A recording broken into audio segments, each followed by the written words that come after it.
fun morning we hear. Oh, yes. Hi, how's it going? Good morning. Hi. Oh, excuse me, let me sneak by you.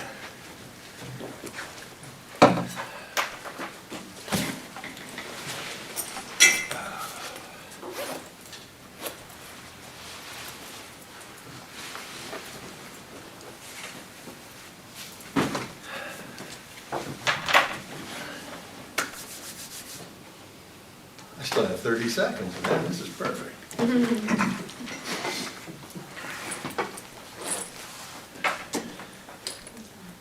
We're live. Well, folks, shall we stand up and pledge allegiance? I pledge allegiance to the flag of the United States of America and to the republic for which it stands, one nation, under God, indivisible, with liberty and justice for all.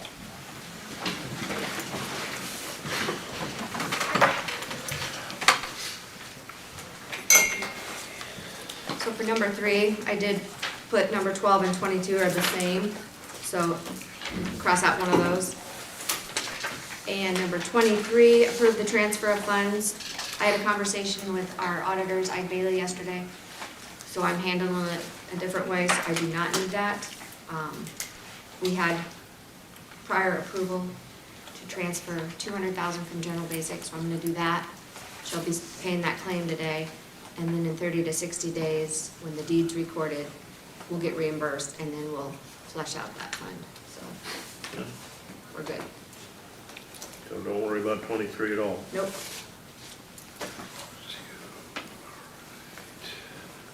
All right, did you gentlemen have a chance to look at the minutes? Quite a bit to read there. I just have a quick note on that.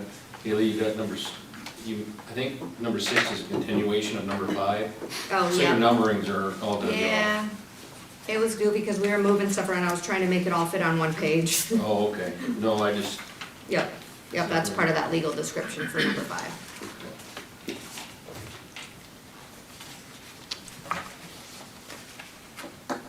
Do I have a motion to approve the minutes from last Thursday? Make that motion. I will second that. All in favor? Tippit, aye. Seaman, aye. Rules, aye. Okay, how about approve the agenda for today, since a couple changes. I'll move to approve the agenda. I will second. With the changes. Okay, call for a vote. Tippit, aye. Seaman, aye. Rules, aye. How about the claims? Do you have a chance to go over them, and any questions? Not seeing the claim. Were the claims in my stuff? You got an email, but you probably didn't access that yet. You can look at my copy. Go back to that, we can go back to it, Okay. over it. Alicia would have just sent those out after you were in there yesterday. Yeah, we don't have to hurry on that unless Few more easy ones, what do we got? you do the About- quarterlies. Okay, Do you have another copy of the agenda? I must have left mine in my other briefcase. why, sure, I do. Tracy did. I appreciate that. You brought your folder though, right? I have All that. right. Yeah, I've got that. Okay, this is the auditor's report, fees collected, you wanna take a look at that? Everybody has that one in their folders too. Yeah, yeah, I took a look at Yep, that. yep. Thank you. Did you bring your folder back from yesterday?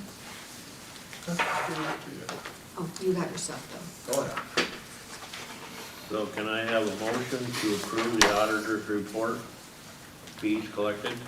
I'll make the motion to approve the auditor's quarterly report for the fees collected. I will second that. Call for a vote.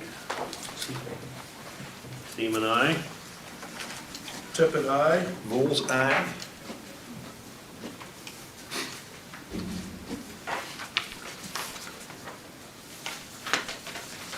Initial. Okay.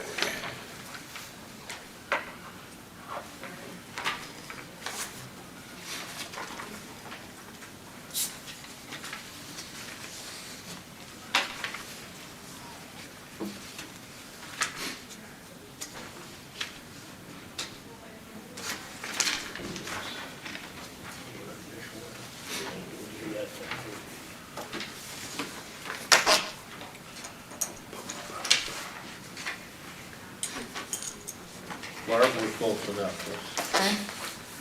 I'd like to set a land use hearing for Brandon and Paige Dula for Tuesday, February 4th at 9:15.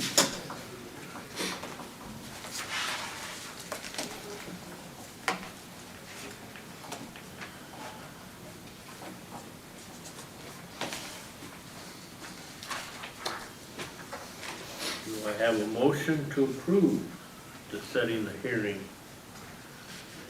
I would make the motion to approve the setting of the hearing for the land use change. Paige and Brandon, do I have a second? I second that motion. All right, all in favor? Tippit, aye. Seaman, aye. Bull's eye.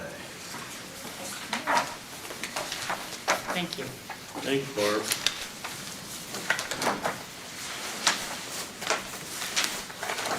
Number 7, acknowledge the resignation of the jailer in the sheriff's office. You have that original letter there.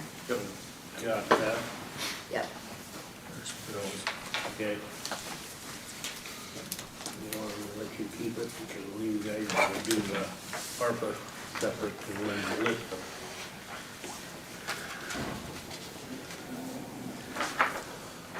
I would move we accept the resignation of Dylan Ryder in the jail. I'll second that. Call for a vote. Tippit, aye. Seaman, aye. Bull's eye. You want that initial 2, don't you? Yep.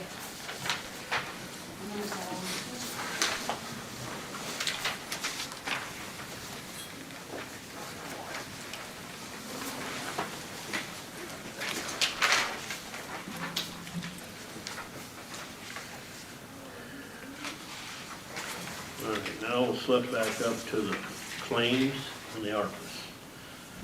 See anything in the claims that caught your I eye? did not see anything. I thought you I did not. I would move that we approve the claims. Okay. Do I have a second? I'll second that. Okay, it's been first and second, so I'll call for a vote. All in favor? Aye. Aye. Aye. Okay, how about the ARPA funds? They're listed separate. I believe there's 3 of them. They're in that blue folder, they're listed in there. The invoices. You have to look at the one otherwise. I got them circled in the Yeah. paperwork. Sure. Look at the funds. You see the funds? Mhm. So ARPA, we'll start here. Oh, and that goes to the bottom. Yep, so there's 3 to Hawkeye Communications. And then those are the amounts. So she put it all in one check, though, the 3 invoices. Oh, okay.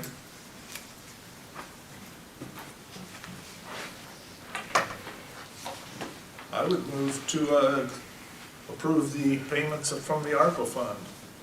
Second. Can you list them? They are all 3 to the same place, Hawkeye Communications, and they are for,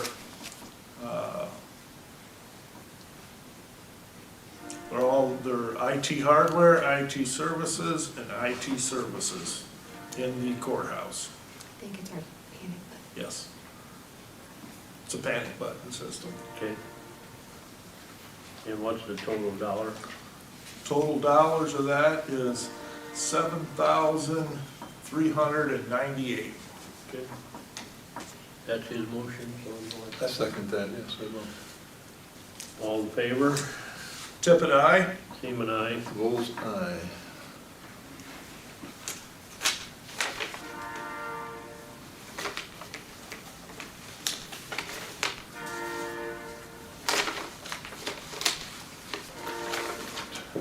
Can I have you initial? Yeah.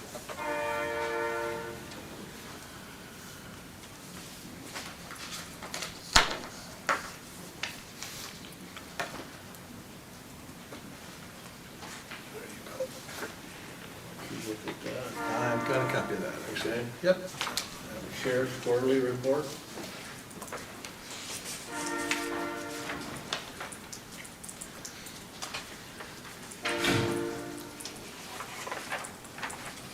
I probably shouldn't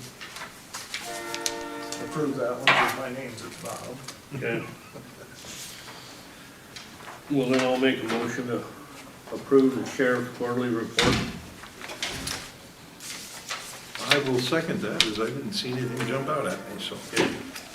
I'll call for a vote on that one. Seaman, aye. Vols, aye. Abstain. I'll abstain. Gotcha.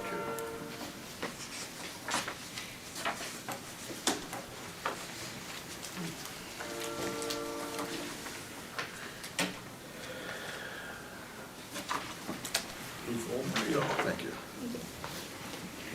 Haley, too.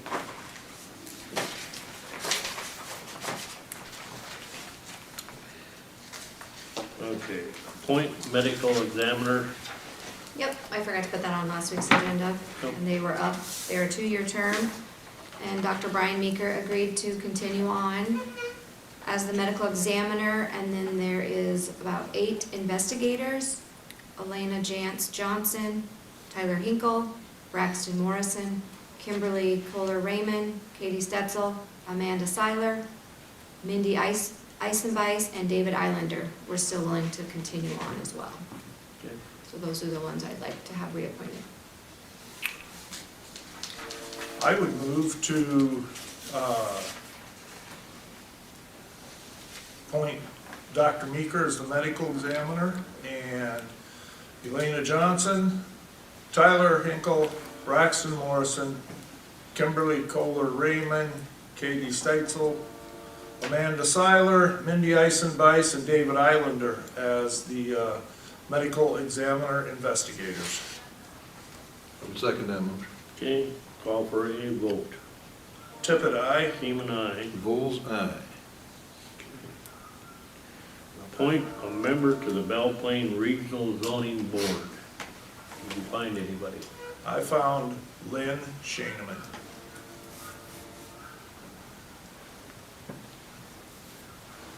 Is that with the N on the, or E on the end? Lynschonman.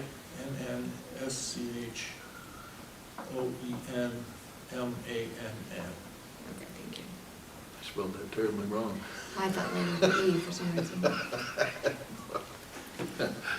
I would make a motion to accept Lynn Shaneman as the Belle Plaine Regional Zoning Board. That's a 5-year term, correct? Yeah, no, that's a 6th year.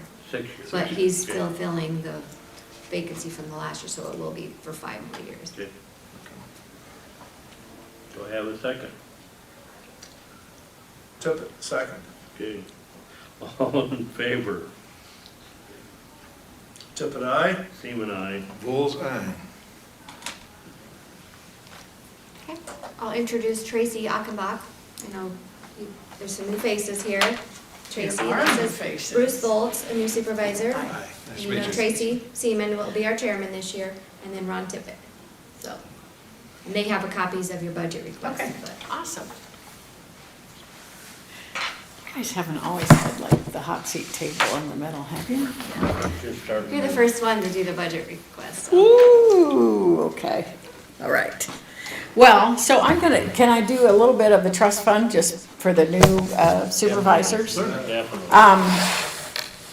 So housing trust funds were started, the state legislature started the program,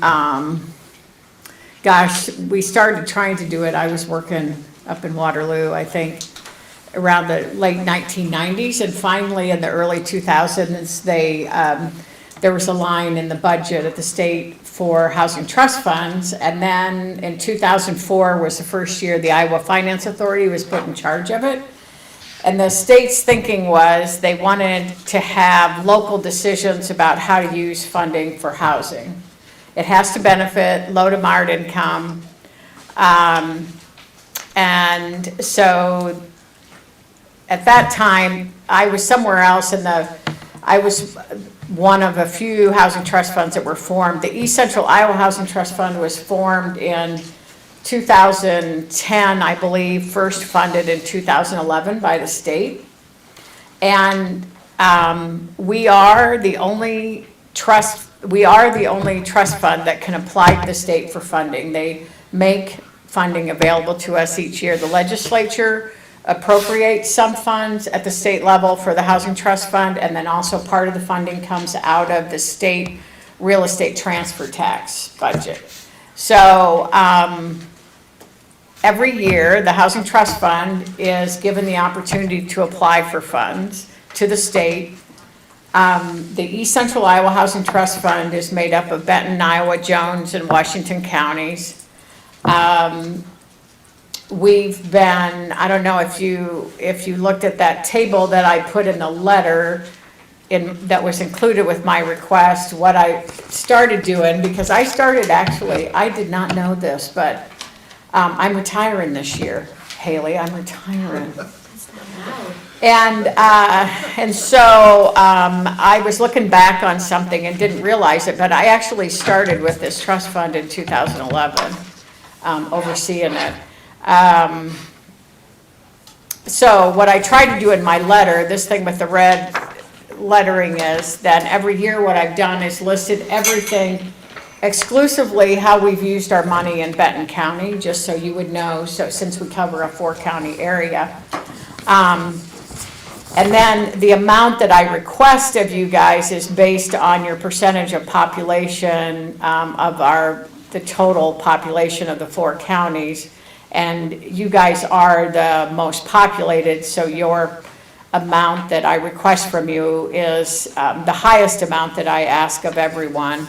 We have done a lot. If you looked in total, we have now, in Housing Trust Fund dollars alone, we have spent $924,341 in Benton County since we started. And then we also, one of the programs that we apply to is the Federal Home Loan Bank.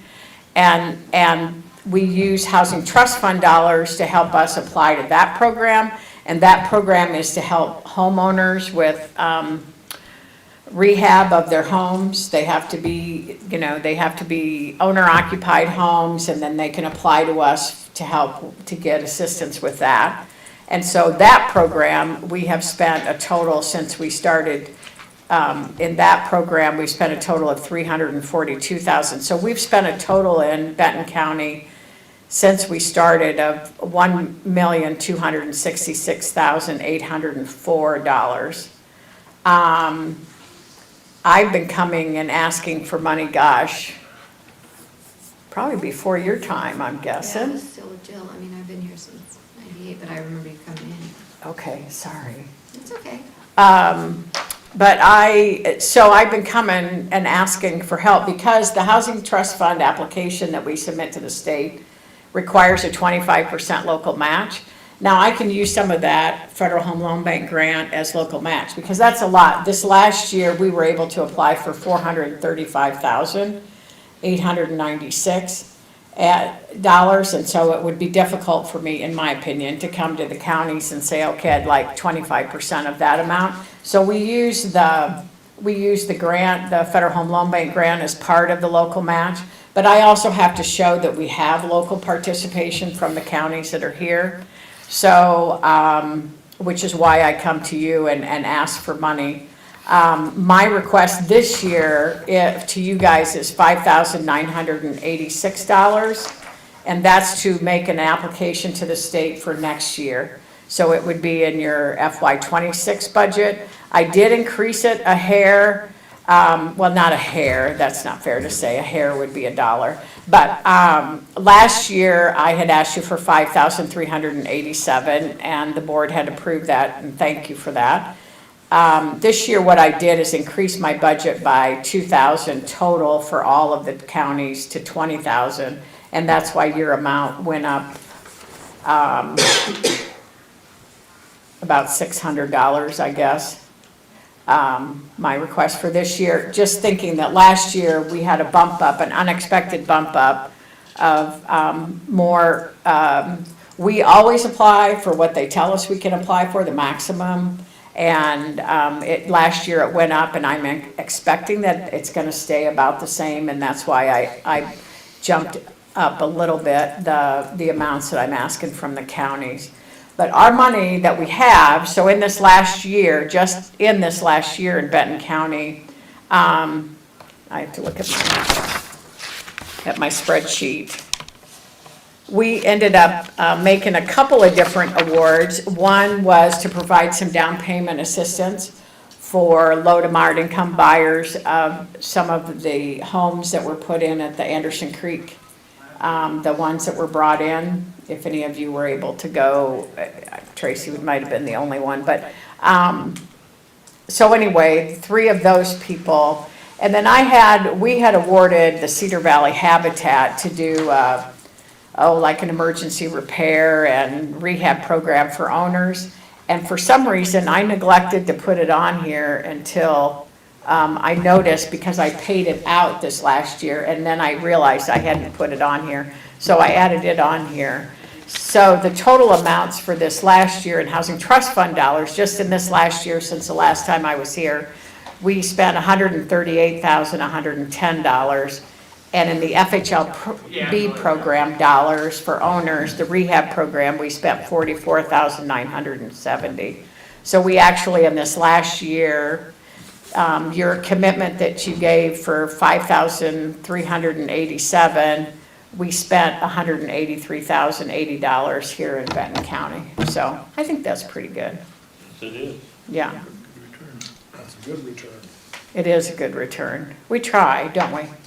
So the Housing Trust Fund dollars, for the most part, organizations or entities can apply to us. So like Matt Johnson applied to us on behalf of the buyers of the 3 homes in the Anderson Creek. And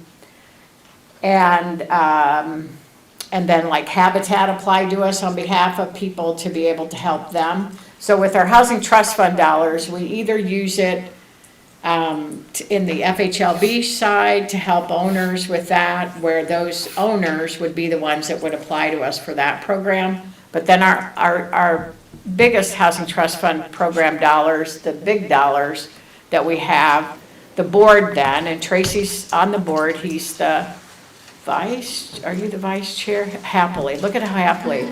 Like, he led this meeting. I didn't know he could be so happy about leading meetings, because he's not always happy with mine. But anyway, he's the vice chair. But, so the board, if people apply, then the board makes decisions, funding decisions about what they want to fund. They can also, we've done loans, we've done grants.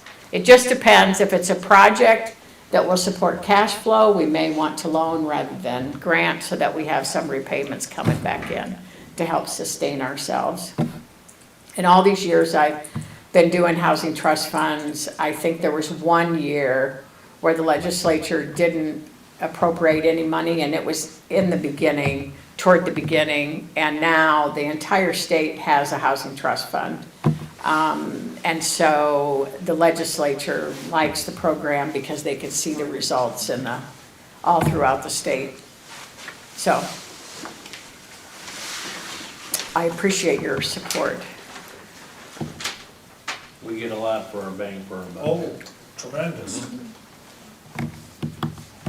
And we help, somebody that had some tough times. We did furnaces already, I know, in a house in Belle Plaine. Yeah, yeah. Water heaters. Yeah, we have, thanks for mentioning that, because we do have an emergency repair program that we provide emergency assistance. This winter so we have an emergency repair that's for people that are extremely low income, because some of these homeowners, if they're on Social Security, or they may not have money to be able to pay for a furnace replacement or a roof replacement. So we do have an emergency repair program that we can make available to extremely low income folks. And we had somebody recently from Benton County that benefited from that. And then we did appropriate a little bit of money for people above 30%. And that's specifically for furnaces and water heaters, because all of a sudden 1 week, I don't know, it was probably a month ago, I don't remember, all of a sudden I started getting all these phone calls from people wanting. So if you know homeowners that need help and they have an issue, make sure they reach out to me, because we might have the funds that we can help them. Do you want us to direct them right to you personally? Yes, and then I'll send them right on to one of my staff. We receive phone calls on occasion, so. But yeah, but you can just have them reach out to me and then I'll get them to the right housing inspector to be able to look at it, yeah.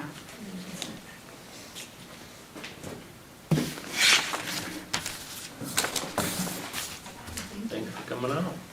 And can I just say, even though you two are new, that I've really appreciated county support and Haley's support always, since I probably won't be back to this county unless something happens.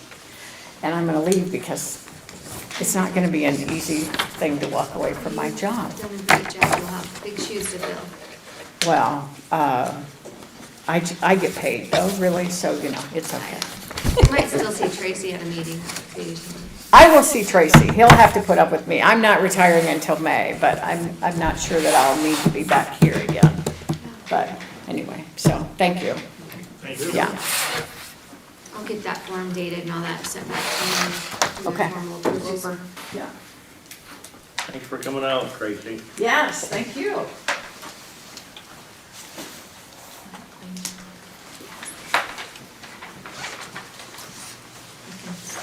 Introduce Ryan Bevins. Ready? Partners? Sure. All right, sounds good. Just gonna go over our insurance renewal rates. I've provided them what ISAC sent us originally from Brad Holton, but that's Yes. pretty much all we've gotten. Sounds great. I also handed out some history on employees' premiums, what the employer and employee paid on dental eye. So they have that history in front of them. Good morning, thank you. Yeah, sounds great. I have a couple of copies. Perfect, thank you.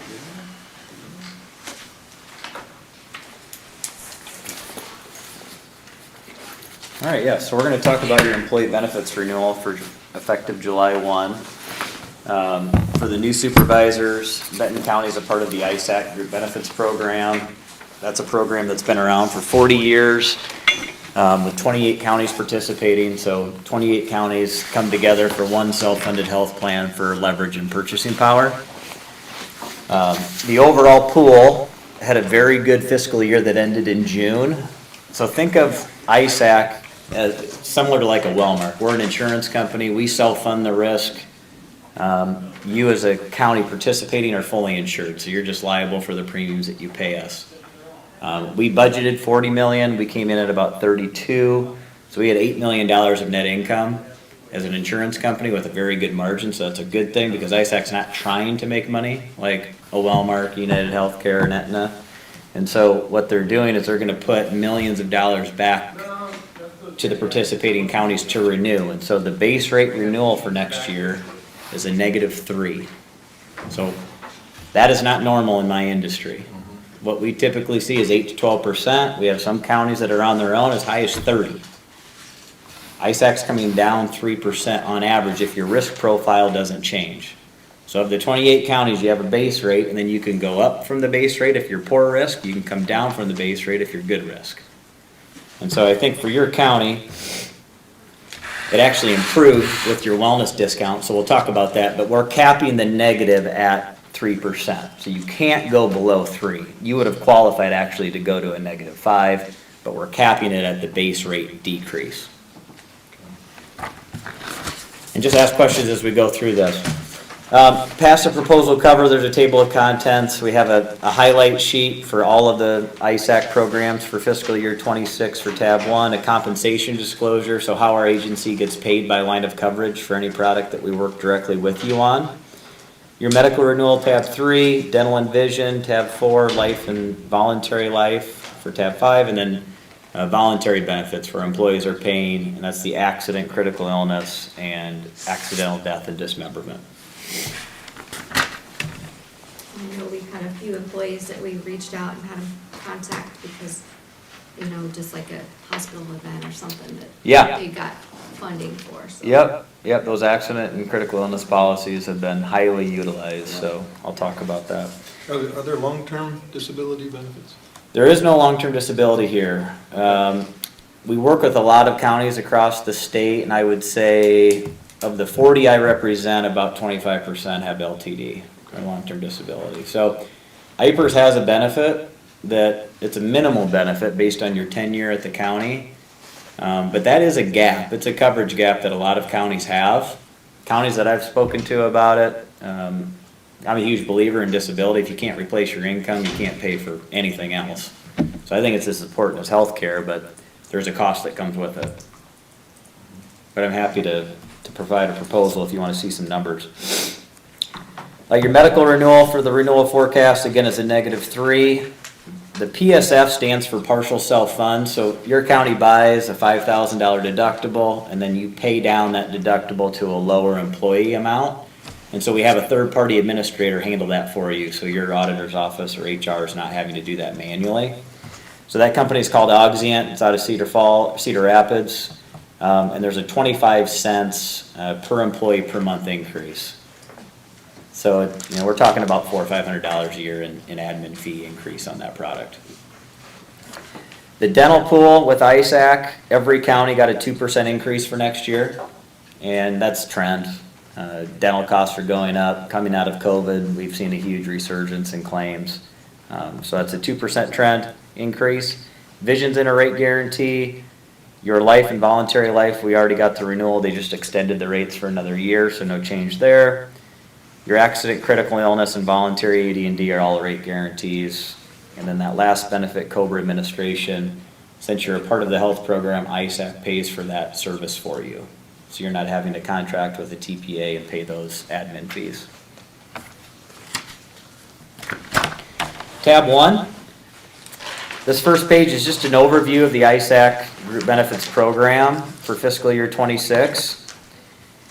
And so in the upper left-hand corner of the health program, that first bullet point, the early release of renewal rates, I would say that's the most attractive reason that counties want to get into ISAC.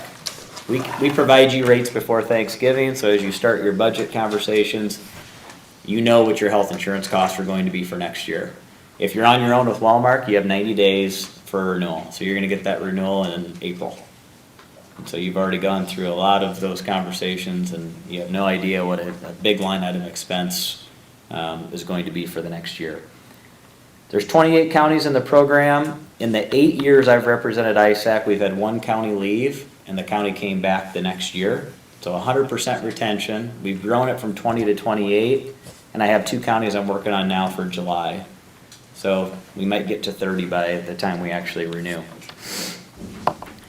You can see the numbers for the dental and vision program. Those programs have been done very well over the last couple of years.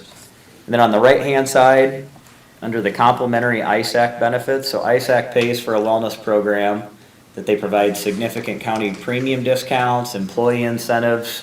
They spend a couple $1 million a year on wellness, along with a walking challenge, Fitbits, reimbursements for days that you reach 10,000 steps. Critical illness and accident, they pay for those 2 policies for all employees enrolled in the health plan. Again, COBRA administration's free, along with consolidated billing, which just makes it a little bit easier on the accounts payable person at the county. And then the Assured Partners, so that's our agency. So we're the exclusive broker for ISAC, and you're not having to pay me a separate consulting fee.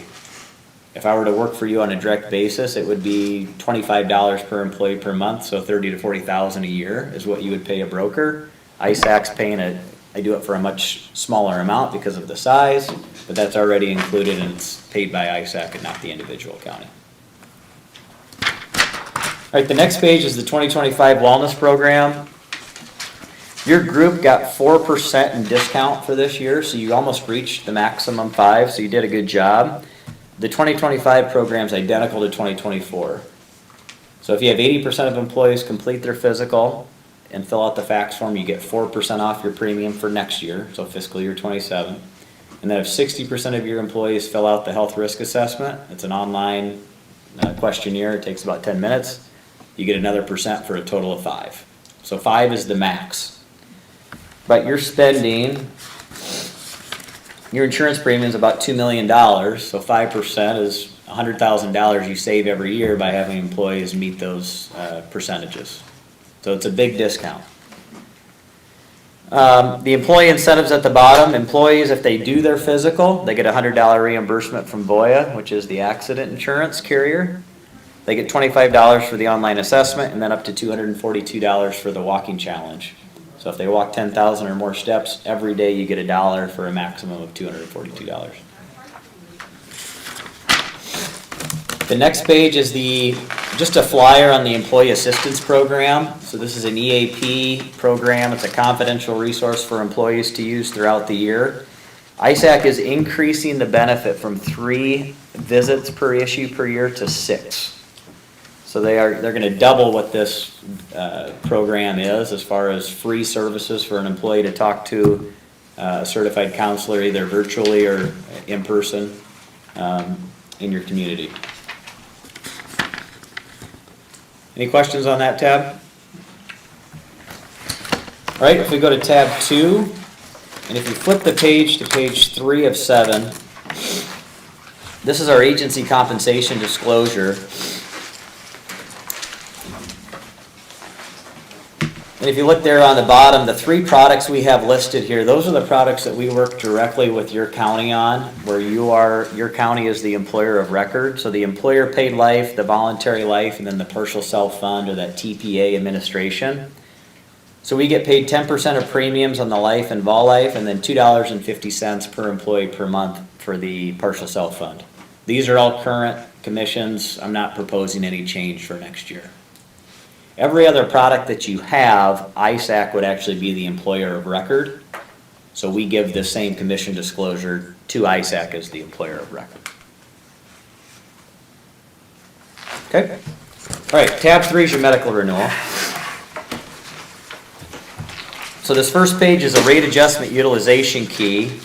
And this key creates your percent of base rate, which then equates to a renewal percentage for next year. So in the upper left-hand corner, we're looking at the 3 most recent years, fiscal year 22, 23, and 24. The collected premium is what you paid ISAC each year. So starting at 1646, ended at 1898. And then you can see a total expense. So your group for the first time has been profitable for fiscal year 24. Your 3-year average, you've not made money for ISAC. We've ran at 105% loss ratio. So for every $1 you're paying in, we're paying out $1.05 in total cost. The key to the right at 105% loss ratio puts you within the base rate. So if you're less than 110 but equal to or greater than 96, you're at the absolute base rate for this top section criteria. If you look in the middle, this is specifically looking at large claims, so on a per member basis. The stop loss premium represents, ISAC buys a deductible of $200,000 for every member that we have within Benton County that's insured on the medical plan. That's the pass-through cost that they pay. So for the most recent year, they spent about $124,000 to have that $200,000 deductible on everyone. The stop loss credit number to the right of that represents how many members exceeded $200,000 and by what dollar amount. So you had one or multiple members exceed 200 by $71,523, which was a 57% loss ratio, or 58. So an 81% average, which again puts you within the base rate. Greater than 51, less than 200. Then we go to the very bottom. So fiscal year 25 is on top. That's the year that we're in currently. Fiscal year 26 is your renewal year. We start at the ISAC base rate on the left-hand side, and then you just work your way to the right. So your experience adjustment stayed the same, your large claim stayed the same, your wellness got 2% better. So you went from 98 to 96% of base rate.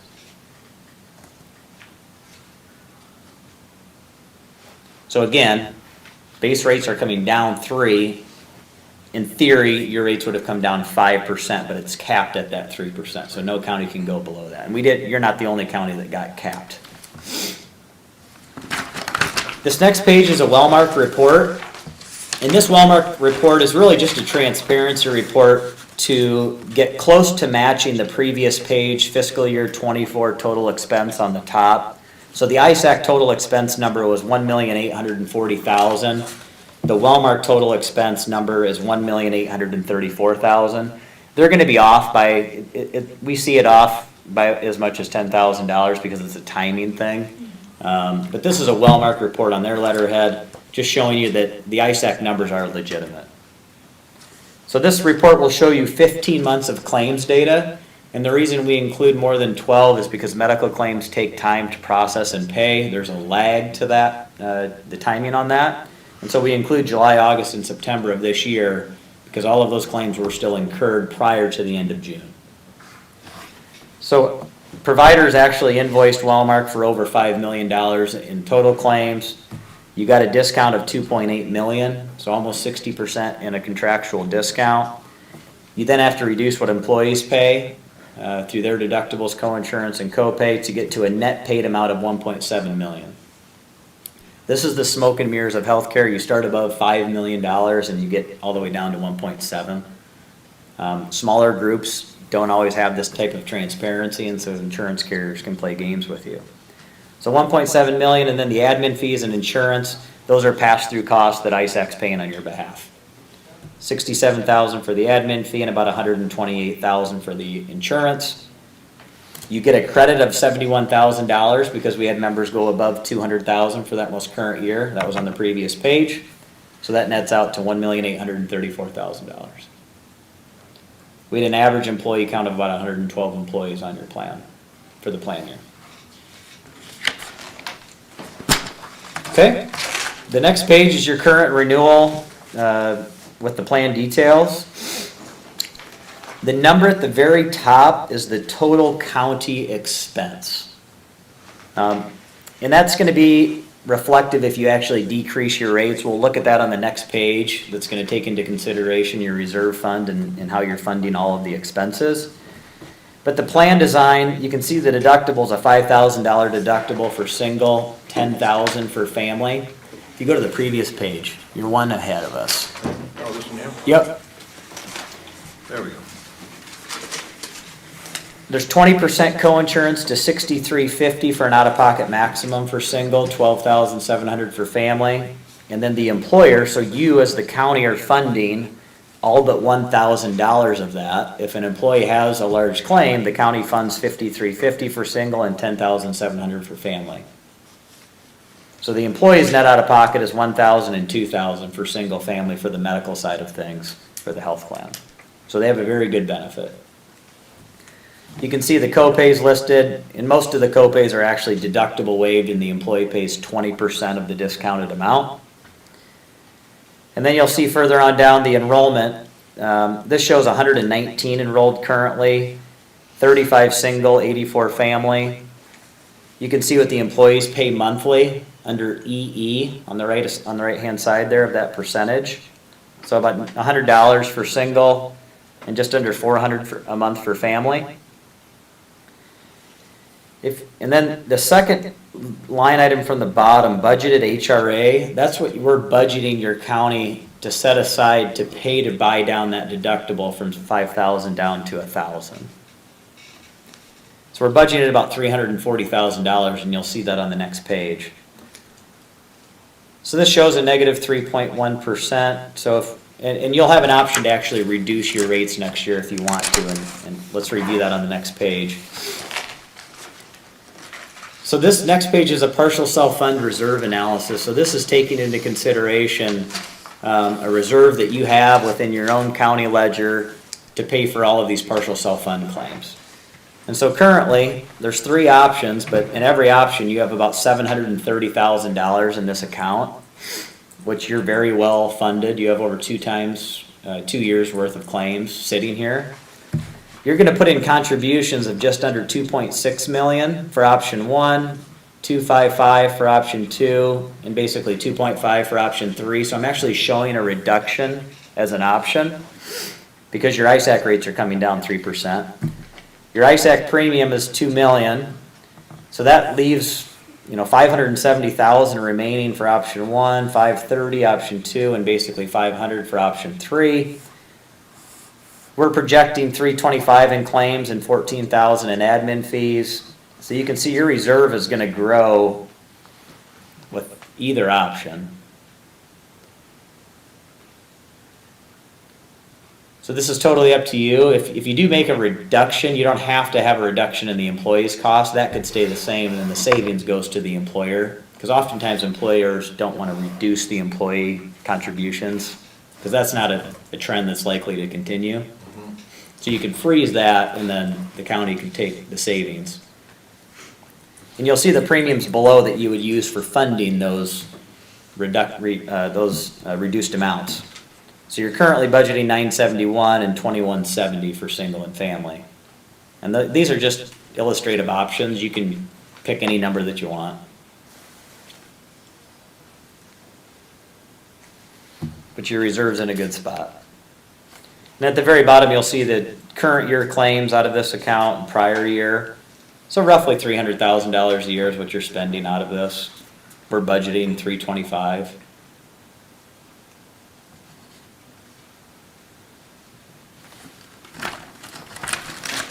Then the last page in this section is the plan portfolio. Your plan's all the way on the right-hand side with rates shown in the red box there at the bottom. You're on the most competitive, affordable plan that ISAC offers, and most counties have migrated to one of these plans, where they buy the $5,000 and then partial self-fund down on their own. And we had the same one for the last 4 years. Yeah, and you saved 10% or so when you left the national network and went to this hybrid network, and other counties are doing it as well. On the office visits, I don't see anything for using the tele. Yeah. Phone it in, is that The telehealth, I think ISAC waives cost share for your plan. on the deaf? Okay. Yeah, I don't think there's any cost. So you need to just incentivizing employees to download Doctors on Demand, get it set up in their phone, because when they have a sinus infection, there's no reason to go stand in line anywhere. Right. I just did it last week for myself. And it's free for our health plan as well. And then they call in the script to the pharmacy, and Away you go. There's It's no very co-insurance or simple. nothing. It's good. Yep. We try to do payroll stuffers with that information on occasion. Yeah. so Yep. just to remind people. Yep. Participation in ISAC as a whole has actually been pretty good because they did waive cost share, so it's a free service. Very good. Any other questions on the medical? The rest of the proposal we'll go through pretty quickly. This is where we spend the most time. Okay. Tab 4 is your dental and vision renewal. This first page is your dental renewal, and the county pays 50% of the premium for single and family. And so you have Plan 3 through ISAC, which is the second to best plan that we offer. It's a $1,500 annual benefit with a $1,500 annual orthodontia benefit for dependents below 19. Effective July 1 of 24, ISAC just started to cover implants, so those are now a covered dental benefit. And you also have an endorsement that for your teeth cleanings, it's not reducing your $1,500. So you get your teeth cleaned twice a year, we hope everybody does. Your $1,500 stays intact, it's not reduced $150 every time that you have that teeth cleaning service done. So in all actuality, you probably have $1,800 to $1,900 in dental benefit annually. So if you keep the same 50-50 cost share, the county's increase is about $1,100 a year, and that number's at the very top. So you're spending about $54,700 going to $55,800. Is there for new employees that just come under this in the dental, I know most dental plans you have to wait so many months before you can have anything major. Does this kick off right away? Yeah, Day there's one, no waiting period. Go have your crown put on or whatever. Yep, Cool. yep, we self-fund this plan as well, so ISAC has total control over it. Most dental plans do not include implant coverage, ours does now, and that other endorsement's unique as well. The next page is the plan portfolio for dental.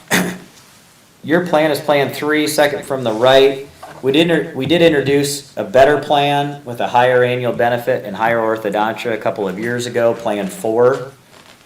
The pricing it's a pretty attractive rate increase to consider that. We have had a number of counties go from Plan 3 to 4. If your rates would be under the 50-50 two-tier, so $45.84 and $110.82, if you wanted to consider that. The county's increase would only be about $1 per employee per month because you're paying 50% of the single. And then on family, it'd be about $4 for those folks that elect family. That would give everyone $500 more in annual benefit and $500 more in orthodontia coverage. Do we know what the current usage is right now? What is it, do we have an average of what each employee uses this plan? We don't, not broken down by county. I have aggregate reporting. I can see if we can get something broken down just for your group, and I can send it back to Haley.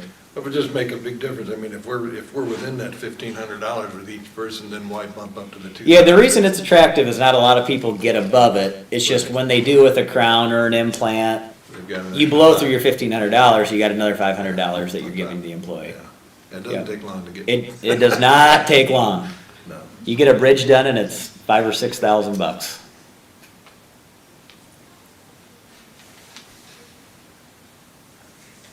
Okay? The next page is your vision renewal, and this is no change, it's in a rate guarantee. The county again pays 50% of the premium for single and family. It's with Delta Vision, which is a carrier with Delta Dental. You have a $10 eye exam copay and then a $130 allowance for contacts annually. Or you can use the lens benefit with frames with a $130 allowance for frames. Think of this as a discount card basically when you go in to use, when you go see the eye doctor. It's not insurance. It's really meant just to reduce that cost a little bit. But there's no deductible, and once you reach a deductible, everything's paid. That's not how vision works. Coverage bifocals, that's nice. Yeah, that's fully covered. So single through trifocals covered. When you get into the progressives, that's when it gets Right. expensive. Or the lens enhancements, the scratch resistant coating, the tinting. You can spend $600, $700 on glasses quite easily. All right, let's go to tab 5. This will be a review of your life and voluntary life. So the county purchases a $25,000 death benefit for all employees, for all full-time benefit eligible employees, and we have 136 currently on the life invoice. The county's paying 23.5 cents per thousand of life insurance, and we have about 3.3 million of coverage between all of the employees that are covered. So the total county expense is about $9,500 annually. So again, this is in a rate guarantee. It will renew July with no change. Is this portable? It is, but not at the same rate. Okay. So you can convert it to, but you can keep that guaranteed coverage. So you don't have to go through health questions, but it is going to be quite a bit more expensive when you leave. Are there options to increase the death benefit? Yeah. Yep, the county could go, I would recommend you probably not exceed 50. If you go above 50,000, the county would have to then, you have to do an imputed income valuation. Okay. The IRS essentially is telling the employer they have to tax the employee for that benefit as a fringe benefit. But you could absolutely go to 50. Okay. And what we've done in the past is the employee pays that portion of the increase. If the employee opts If to they opted increase to the death increase benefit the from amount. 25 to 50, it's 100% on them. Yeah. There's we'll look at voluntary life on the next page. This is 100% employer paid. There's an age restriction on that though, correct? At 65, it's reduced to 65% of the face value. Yep, so it would be 65% of the 25,000 if you're 65 or older, 50% of the face value if you're 70 or older. But we could certainly get you a quote for 50,000. The rate per thousand will go down slightly, so that 23.5 will probably go down to about 20 because there's more volume. So your annual cost will go from about $10,000 a year to probably 17.5. Okay. So it's not gonna double, but it'll be probably 75% higher. But I wouldn't go above 50, just for payroll reasons. The next page is the voluntary life. So this is where employees can purchase additional life insurance at their own cost through post-tax payroll deduction. So if you're a new hire, there's a guarantee issue of $80,000 for the employee, $20,000 for the spouse if you're below 60 years of age. But you can apply for up to $300,000. You would have to go through underwriting if you go above that guarantee issue. Also, any ongoing employee that previously declined when they were hired or wanted to increase at open enrollment, you can go through underwriting to try to get that increased benefit. This is all based on your age, and so there's a rate table at the bottom. As you get older, it gets more expensive. Is underwriting just a paramed, or do you have to go through a full? Depends on how much insurance you're asking for. Typically, it's a health questionnaire. You may have to do a blood draw depending on the amount of insurance that's being requested. Okay, and is that paid for by the employee or by? The insurance company handles all of that. Yep, yep. All right, tab 6. And these are the voluntary products. ISAC pays for the employee-only coverage, and then employees can purchase additional coverage for themselves, their spouse, or their full family. The accident insurance. So this is, if you have an accident on or off the job that you seek treatment for within 72 hours, you can submit a claim to Voya, which is the carrier, and then start to receive reimbursements directly back to you as the employee. On the front side of this flyer, you'll see the employee-only premium for the core plan is 0. So ISAC is paying that on your behalf, on your employee's behalf. This has been an incredible benefit that a lot of counties have gotten really good feedback from. And you're not having to pay anything for the employee-only. You can see the cost. If you want to enroll your full family on the core plan, it's $12.35 a month. Every employee, spouse, and dependent child has a $100 wellness benefit. So if you get your physical and you remember to submit your claim, you can make money on this policy. If you have a family of 5, you're going to spend about $150 a year in premium. You can get $500 back annually from Voya if everyone does their physical and just remembers to submit the claim. On the back side of this flyer, you'll see the different payouts based on the severity of care that's received. So it always starts with an initial visit to your primary care, urgent care, ER, and then if you have additional services, it will pay, again, based on the severity of the claim. But at the very bottom is the wellness health screening that I just mentioned. It's $100 for everyone enrolled. So is this more like an indemnity type? Correct. Coverage? It's like an Aflac Colonial, but it's on a group basis, so it's not individual. It's very low commissioned. And ISAC's buying about 2,800 of these every month, and so a comparable product like this with Aflac would be $60 a month, and where employees can buy it for $12. So we're using, the size of the pool for everyone's advantage. And you get your money back at the end of the year if you just. So remember to do submit the your claim. diligence. Yeah. Yeah, it's a really good deal. Carriers make money on these products because people forget to submit claims. Right. They run at about a 30 to 40% loss ratio nationally. So it's a huge moneymaker, not necessarily for ISAC. Because we do a batch wellness, and so we just submitted 1,700 wellness claims through the wellness program. And so everyone that did their physical and did the upload to Mercy will get a $100 check from Voya here in the next 30 days. And otherwise, it's usually an app-based. Okay. So I know, like, You just submit, yeah. It's very easy. You put in the dates. Basically, they might ask for a little copy of something, but then you deal with them. Directly. Directly. So Yeah. at least we are out of it. This is where the So employee like, deals even if you directly go with to Voya. Directly with Voya. Cairo or whatever appointment, you can, for an accident or, yeah. Okay. Yeah, Voya's been a great carrier. We moved to them. We had a prior carrier for 3 years, and then we moved to Voya January of '24, and we've gotten really good feedback. We've heard good feedback too. Yeah, That good, change. good. Then the second class benefit here is a critical illness. So ISAC also pays for a $5,000 critical illness benefit for all employees enrolled in the health plan. The schedule of benefits here will show you the percentage of the $5,000 that will pay upon diagnosis. So if it's severe, if it's a heart attack, cancer, organ transplant, stroke, those types of claims, the employee gets a flat $5,000. I think we had 8 or 9 employees from January to today that's gotten a $5,000 reimbursement. Plus on the back side, employees can buy additional. So employees can buy up to an additional $30,000 of this. And we had one employee get $35,000 with a heart attack.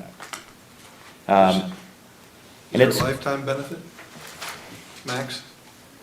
1,000 times, so you can get up to 10 times the benefit that you buy For your lifetime? for your lifetime. Yep, yep. So you can collect on this 10 different times for the same claim. If I had 10 heart attacks, I'd get 5,000 miles thrown in. Let's hope that doesn't happen. No kidding. What about cancer?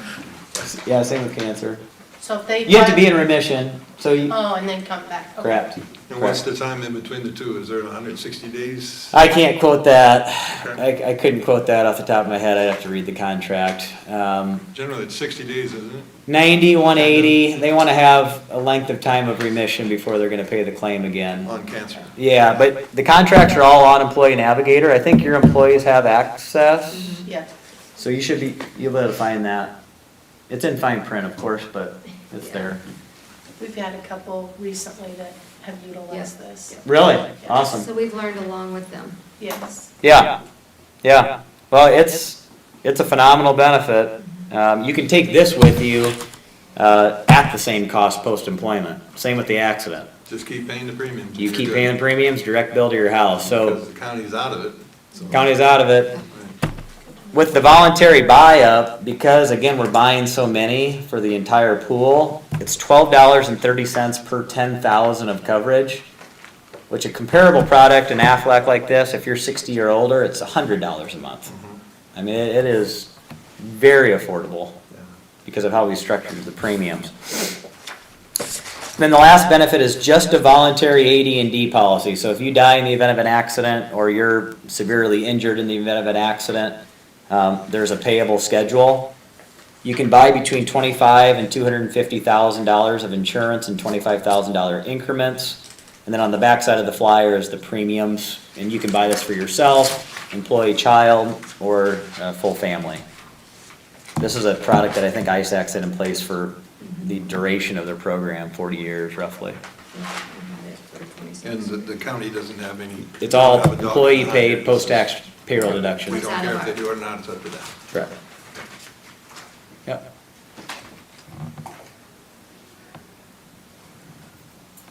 Yep.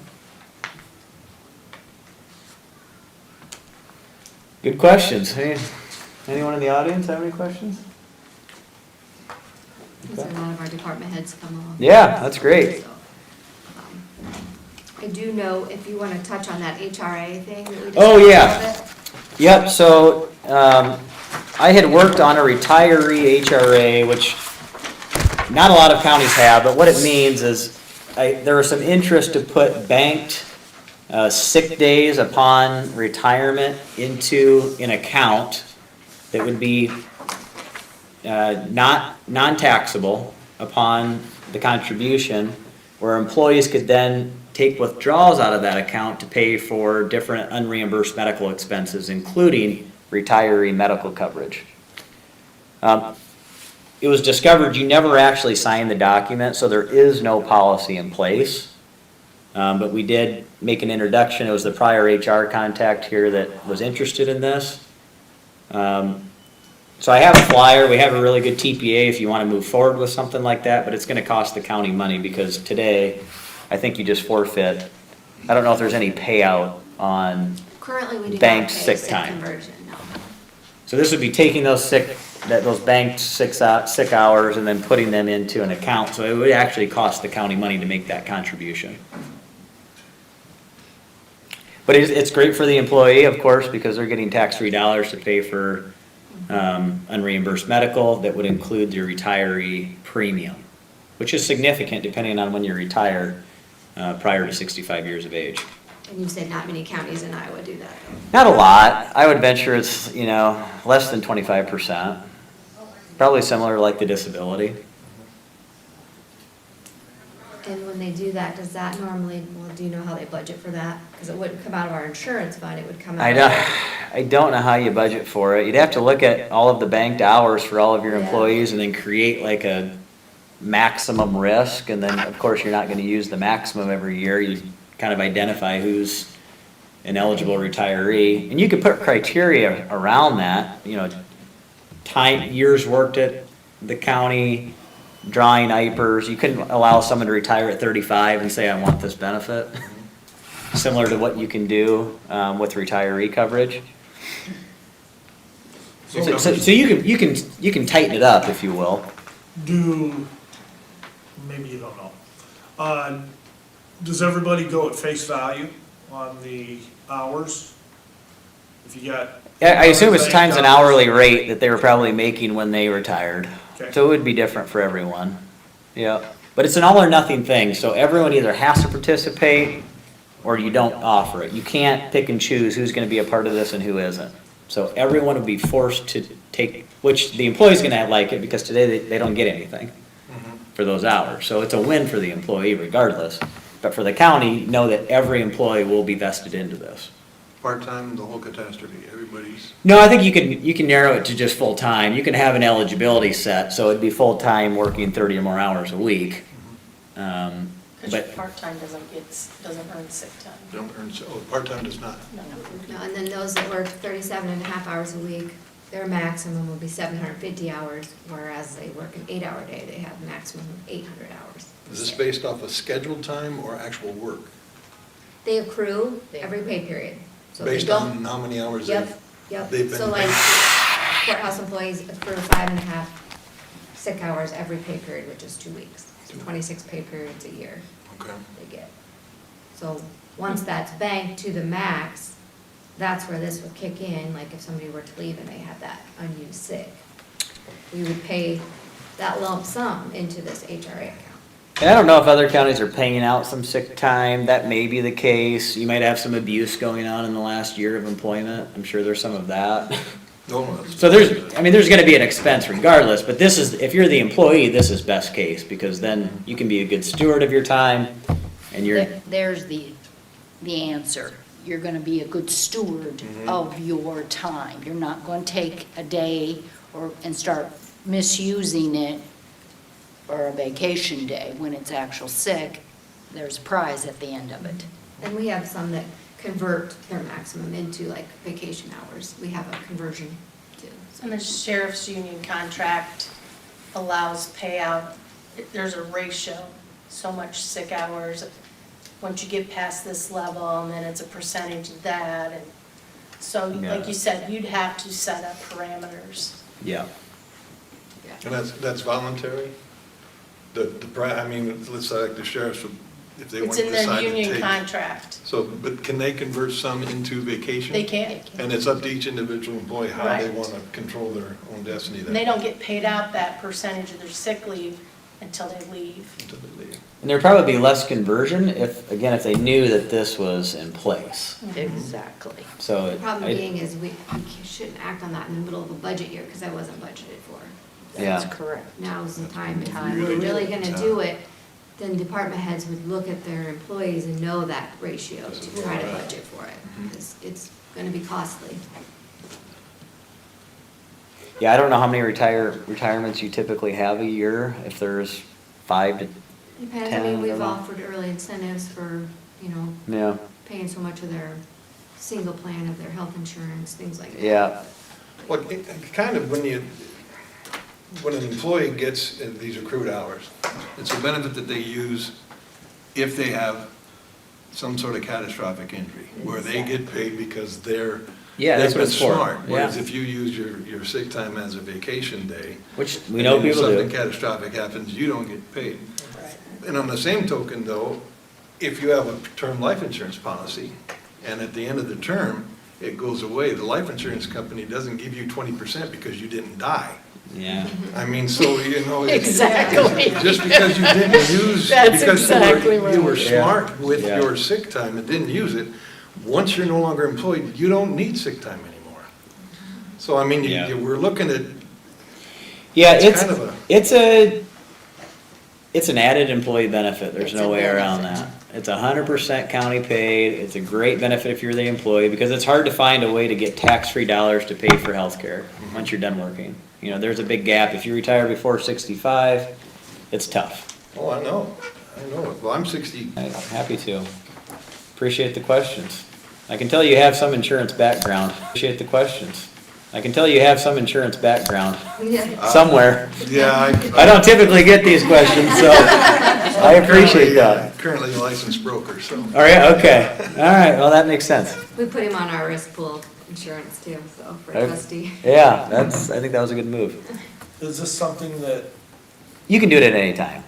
but do you guys manage this, or? No, a third party does. I'm just making an introduction. I will have very little to do with this. I can explain it, I know what it is, but we do not manage this in-house. So we would also have an expense of paying someone to manage That, this. that comes out, most of that comes out of the investments within the individual accounts. Okay. Yep, there's a very minimal expense as the employer to put it in place. But like you said, it's an all or nothing benefit. Yeah, the expense to you is making the contributions as you have retirements. But everybody has to, if we decide to go with this. Everybody's in. All employees are in, Correct. Yep, you can't discriminate. okay? Yep.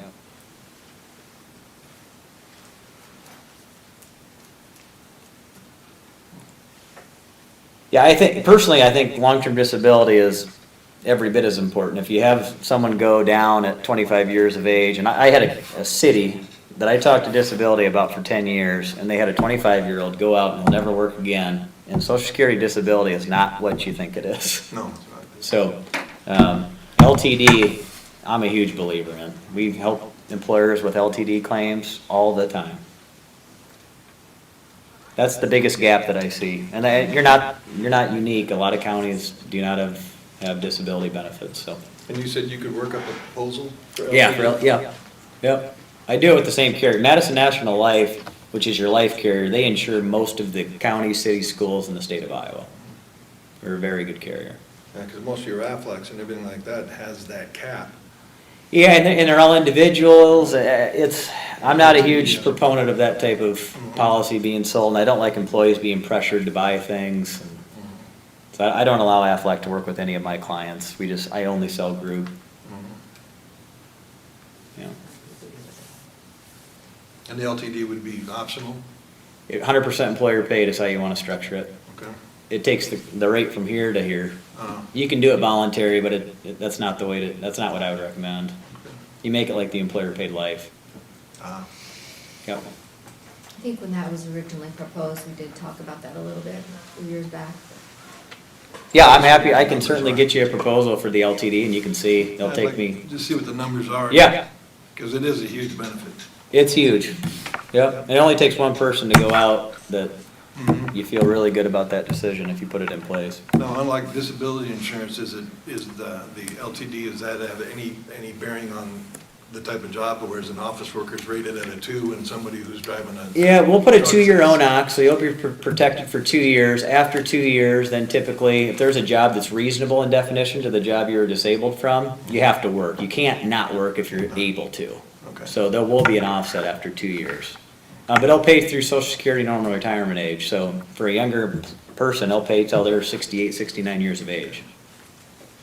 Yeah, so we won't put a cap on the duration. We'll take it all the way to your retirement age. Okay. Yep.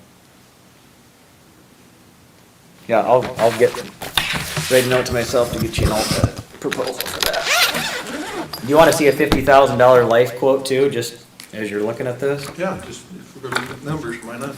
Okay. Because it's guaranteed issue, right? Yep. That's Yep. huge. That's huge. Definitely is huge.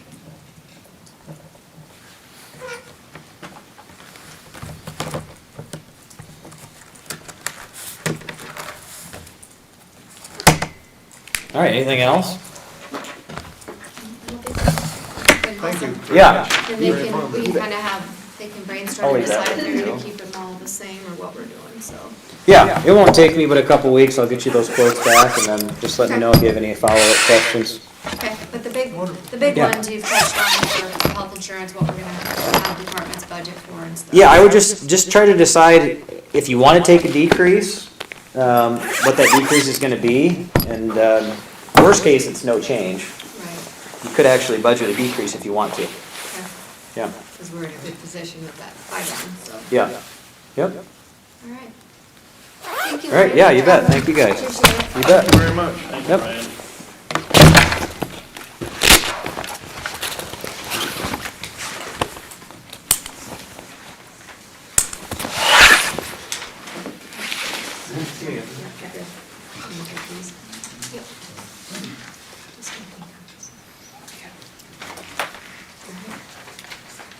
So, discuss and approve resolution reinstating forward. Do you wanna wait on that though and let these other? Okay, yeah. Yeah, like, this is Joe Kaiser, right? Yes. He's here for number 17. Hey, Doug. How'd you-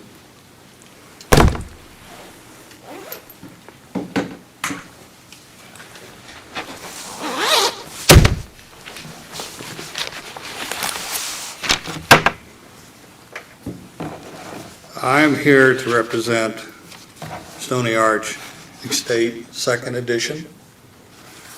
And what I have here is there is an easement, access easement between lot 10 and 11. I'll give you some paperwork here.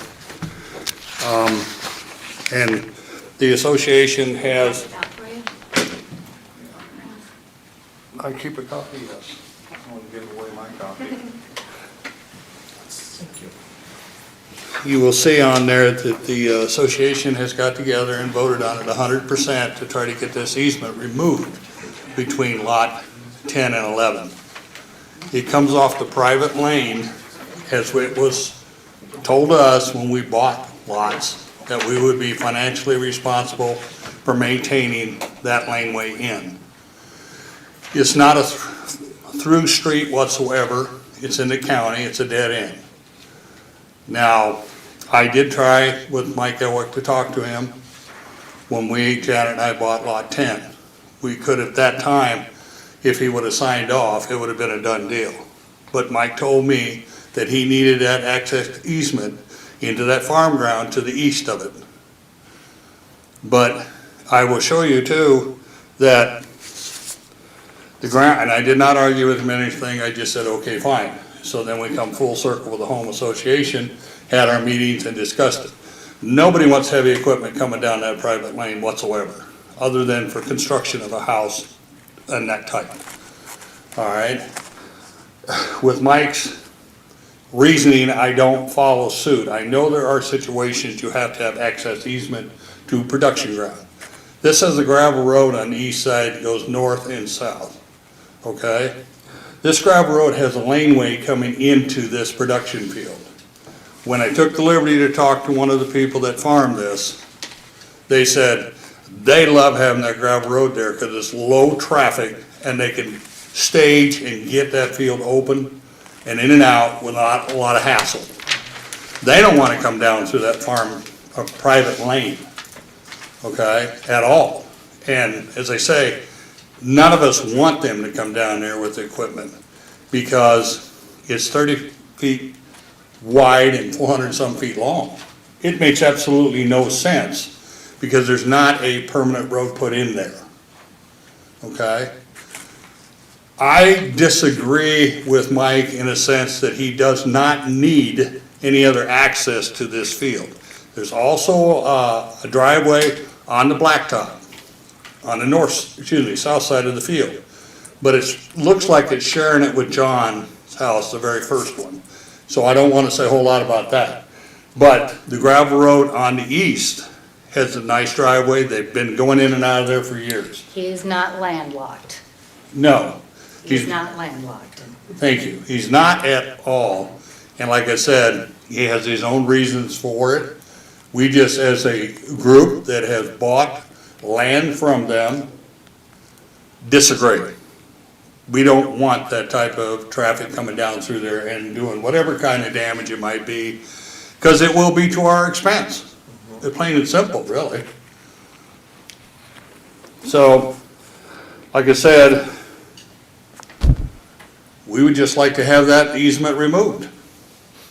Unfortunately, if I can speak to the board, this easement is in a platted subdivision.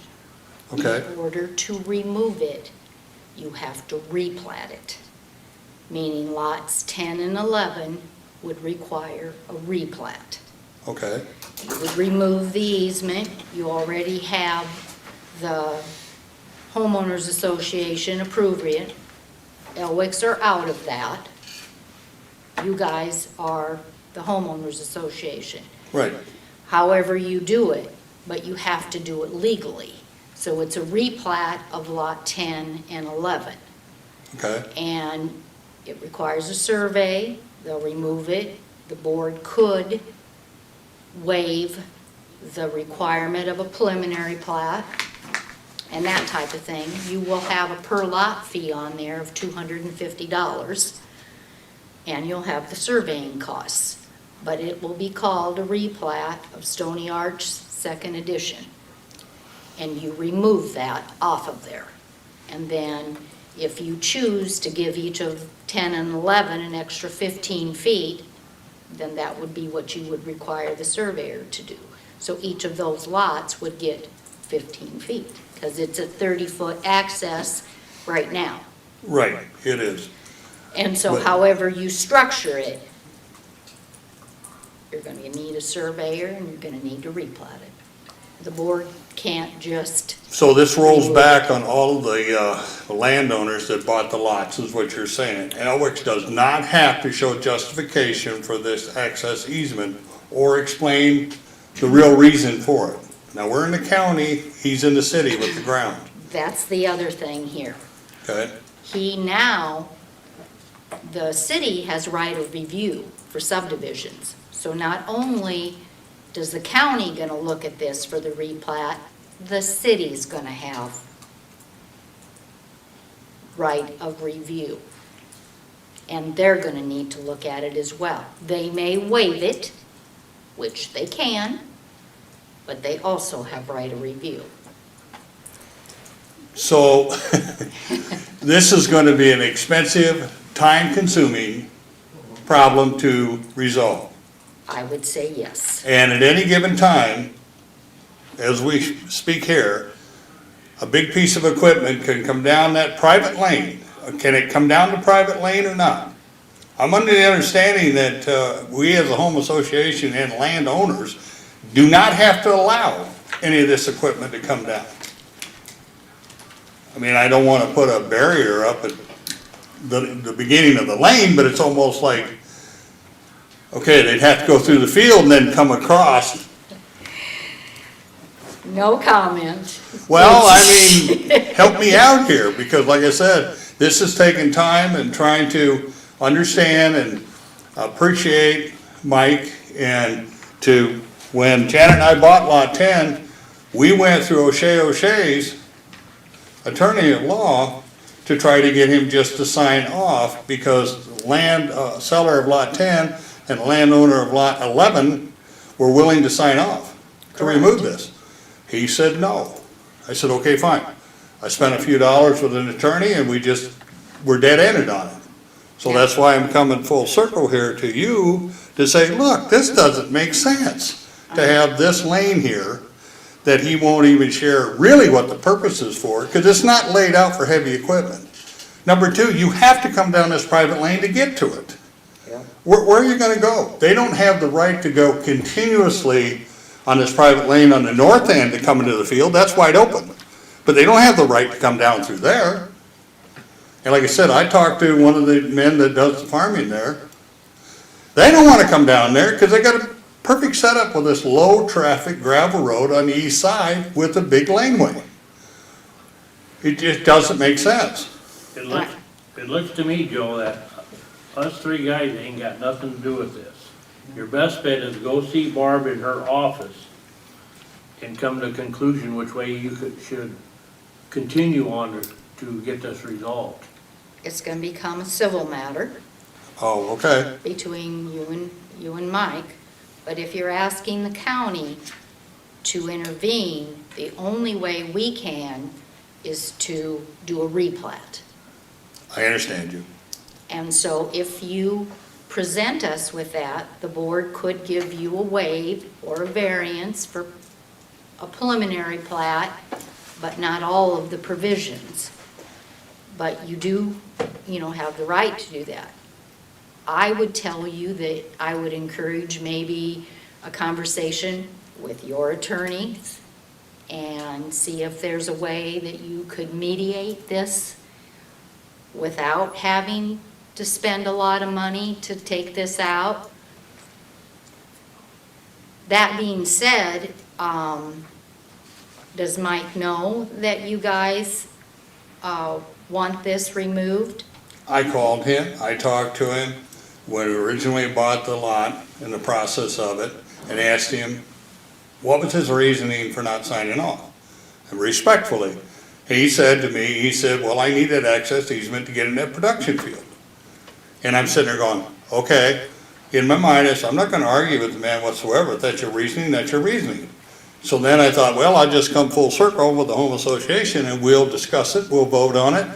Gotta have 75%, we had 100%. Nobody wants that stuff coming down that laneway whatsoever because of the cost of repairing the road. And then there was a discussion, one of the members was talking about future treatment on the road, possibly hard surface, which if you're gonna spend $30,000, you do not want a combine coming down there, all that equipment. So it's just kinda like everybody's on board here, except for he doesn't wanna sign off, and I don't think he has a justification for it at all, cause it's not landlocked at all. No. But, So I would and I was hoping because of the separation of the city property and the county property, we would have a different, we'd go the county route. Because that's where we're at on these, in this property. We're not in the city. Don't really care what they do. They just have right of review. I understand, And so, but that's what I needed to know here because I thought maybe we could get it resolved here to where Mike would have to show justification for having this laneway, which is not completed. It's coming off a road he cannot come down. That's the crazy part. He has to come from the field from the east and drive into this, but when he hits the lane that goes, that's private, north and south, where does he go? Does he turn around in Collins' lot, my lot? Well, I mean, where's he go? It doesn't make sense. yeah, I would encourage you to retain counsel. Yeah, And well. if your intent is to replat those lots, I would look into all that to see what the cost is to your association. Well, I've And had a then- little bit of that cost of O'Shea already. So I think I got somewhat of an idea where we're going. And then maybe there's a way to mediate, and. Respectfully, I don't think so. Okay. I think it would take a court action if that's the route you have to Well- go. I think that you need to discuss with him about the replat, that you do have that option, Well, I'll convey that to the rest of the people. and see where you're at. I'd maybe get a price, so you kind of have your ducks in order, and then I would have a discussion with legal counsel, Right, and then give a proposal. okay. Well, thank you for your advice.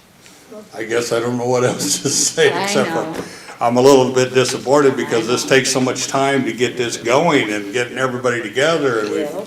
get everything notarized and recorded and everything. And all of Yeah. a sudden, we just hit a huge brick wall over something I thought it shouldn't be in our yard to prove justification. It should be on the other side with Mike proving he needs it.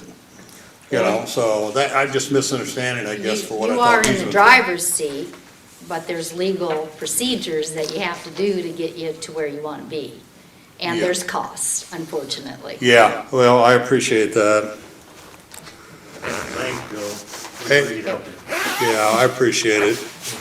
I can't say that I'm not disappointed, because I am, because I wanted to solve the dang problem. Oh, well. Thank you again. Good to see you, Doug. It's been a long time. Taking care of yourself? Yeah, see no trouble with you. Me too. Trying to stay out of trouble. I can relate. Thank you. They do. Replat, just like I thought. I just have a couple things. The first being, on the county website, there's listed 2 handbooks. No. One, the employee handbook, and one, the transportation employee handbook. And being the transportation department, that's the handbook that I go to get my information. And in there it states, Christmas Eve, we work a half a day. So that's what we did. And in conversation last week, we found out that we were the only department in the county that worked half a day. Because the other employee handbook states that you get the whole day. And to my knowledge, that was changed last February, And I think it was just an oversight that didn't get conveyed to the transportation employee handbook. So I guess I'm asking for clarification if that's the truth of what happened. And if so, my 2 full-time employees that worked that day, if we could give them some comp time. My opinion is yes. It came out of the board meeting that that was gonna be a holiday all day, prior board. So I would say you're full within your right as a department head to give those folks the 4 hours count. Now, is it 4 hours straight time? Or is there holiday consideration? I'm just asking, I don't know. It would be straight time because I'm gonna compare the sheriff's department. Yep. If they take that day as a holiday, it's straight time. Okay. And so I guess I would say straight time.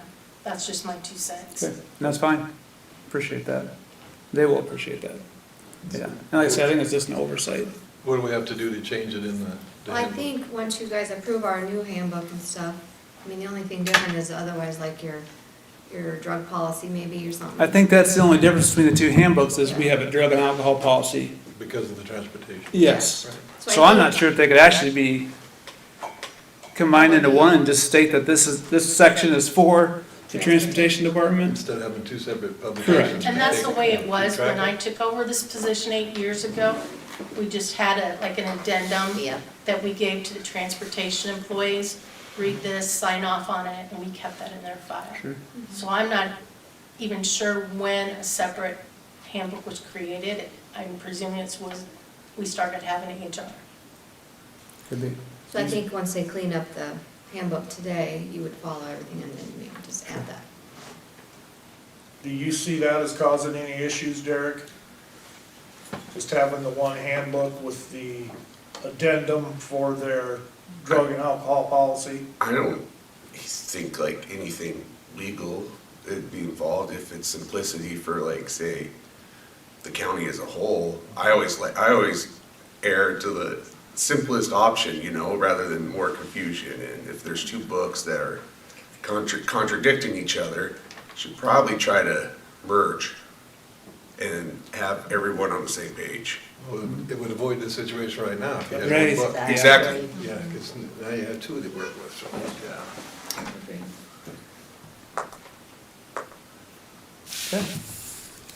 And my other item, we are due to replace 2 buses. We receive funding from the DOT when our buses are due to be replaced. And the funding for these 2 buses from the DOT is $71,000. A new bus, as you'll see there, base price, we're looking at the Ford Transit bus, the picture you see there. The base price is $93,900. Of course, you have options, we have options for how many seats, different options for the bus. So with the options, you're gonna get to about $126,000 for each bus. So obviously we have a shortfall of about $55,000. It is within my budget for this current fiscal year. There is $65,000 budgeted that the previous director had in there. So I would have enough to make a purchase right now for 1 bus. The problem is, we need 2 buses. The other problem is, it's gonna take 18 to 24 months to even take delivery of these buses. So it's very possible the payment will not even be in fiscal year '26. It's very possible it'll be into '27, okay? So, we talked about the committed fund option to potentially take that $65,000 that we have already budgeted this year and then add to it for my next year's budget, committed probably for '27, to purchase 2 buses. And, because it's very possible that, we'll have another bus come up to be due to be purchased again before we even take delivery of these 2 buses. So we're kind of at the mercy of the DOT, because these were actually supposed to be replaced a couple years ago. They're so far behind. Like I said, the money funded is from fiscal year '21. So it was $71,000. We're still waiting on those buses. Yeah, I remember when Dean came Wow. in. yeah. So I told him to talk to you on that. We'll do that resolution at the end of the fiscal year, but going forward for his fiscal year '26 asking, you probably, just in case it would come early, Sure. put that in there for that year too. Yep. So what I'd like to do is, at least one of them, get it ordered, because our 18 to 24 months doesn't even start until we make the order. And if you would allow it, I would order both of them at the same time. That way, that's done, and it's just a waiting game. Even though that's not in my budget currently to get two, I would ask that I could just order both of them, and then we'll have it budgeted by the time we get here. So we don't have to go through it all over again. Yeah. Because they'll be identical. And this committed fund thing, that's all set up We through, do that every year. okay. Like I know sanitarian does I it. do. She'll gradually budget I budget. for a vehicle, and then that fifth year, maybe she has 60,000 towards it. Then you put that full spending authority back in. Yeah. Well, I would move that, we have Mark ordered the two buses, and the money will be in the committed fund. Yep. So it will be a budget item. Is that your motion? That is my motion. Okay. It makes sense. Why look at this again in a year and a half, 2 years? So I would second that motion. All right, I'll call for a vote. Tippit, aye. Seaman, aye. Vols, aye. Okay, Good, Mark. thank you.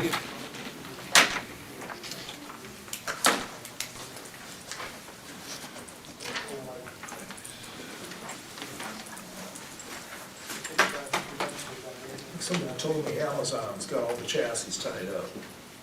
Amazon? Yep, with all the delivery stuff they do. Oh. They're taking everything they can get.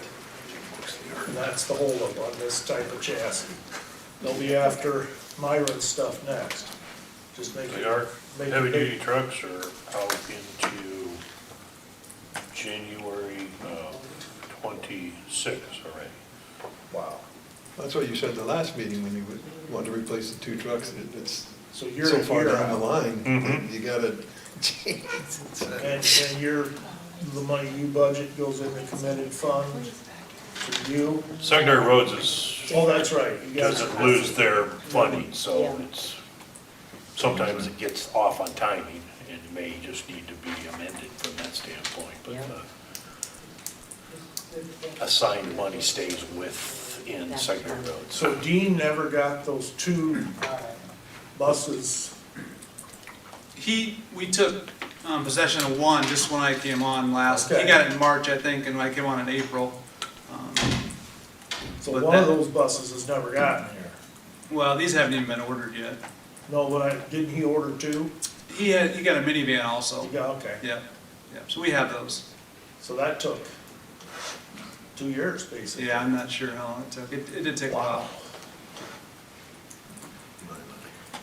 Discuss and approve resolutions reinstating the compensation board.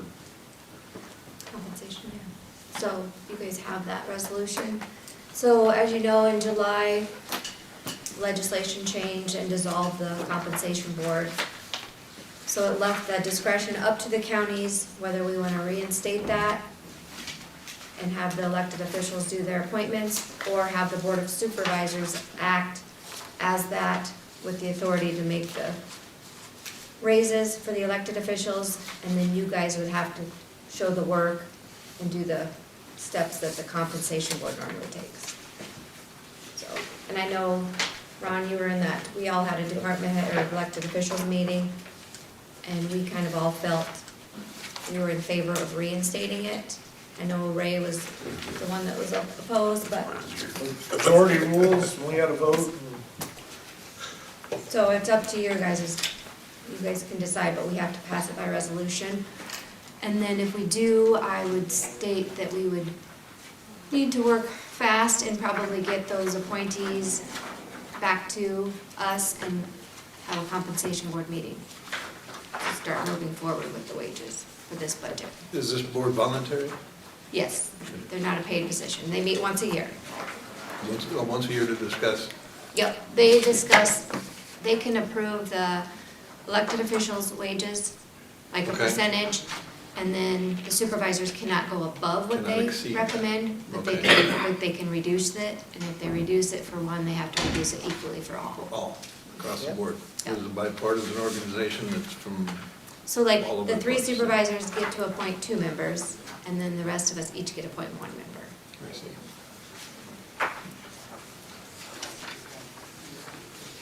So I know you guys authorized me to put that back on the agenda for discussion, so. What do they use for criteria to research, to figure out their percentage raise? Do you know? There's a There's- lot of stuff they have to do. There's a, Something from ISAC. we do something with ISAC, they go around and they submit it to all counties. We have to officially report all the wages of the county officials and department heads to ISAC, so there's that link. I know when they, a couple years ago with the Back the Blue, Ron can speak on that. The back to blue was very specific on what you compared the sheriff's salary to. It's in print in the Iowa code. And I know years past, they've given the chairman of the board a stipend. I know some counties give stipends to like the budget director, different things, but that's a lot of the research that they do, so. Yeah, so that's why I'm here. So Ray wanted his piece to be spoken, and he's tied up in court, so that's why I'm here. And so what his position is, and he wanted y'all to know, is he don't think that we need one, because he feels like we're perfectly capable to advocate for ourselves and our own people. That's what he wanted to be said.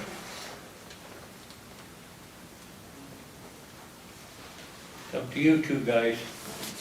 Well, if the compensation board, I mean, this is, there's no, if they say that it's a 3% raise, every single employee gets a 3% raise. There's no, you did really well, you showed up and did your job better. This is just strictly on elected officials. Elected officials, Which okay. would then vary down to our deputies, that we appoint a percentage. Okay. Our deputies' salaries are based off of what our salary is, and they can't go above 85%. Okay. So, but the other employees, the non-union, elected officials, then the board can act separately on that. But in the years past, they pretty much matched whatever the compensation board did, they gave all employees the same. Everything. Or, It's not merit-based or there's or- been some that were merited and got additional for justification reasons. And that comes from the department head would offer. That they put in their budget and then they ask you guys, because you approve their budgets. Right. And I think there's some history there on the wage increases that I provided you guys. Right. Yep, in your Okay. packets, yep. And then I think we attached the minutes and things so you can see how that took place. Where's it put? It's in here. It's a spreadsheet, Tracy, color-coded. A color-coded spreadsheet. Okay. You guys had asked us to do that. Yep. I got it somewhere. Yeah, it's part of the packet, so it has the minutes to reflect. Yep, there's all the minutes. How many counties, out of curiosity, how many counties have reinstated the? I Right would now, it's say about half- 50-50 that Yeah. I've seen. Some are trying it for a year or two, some went right back to Yeah. the comp board, so.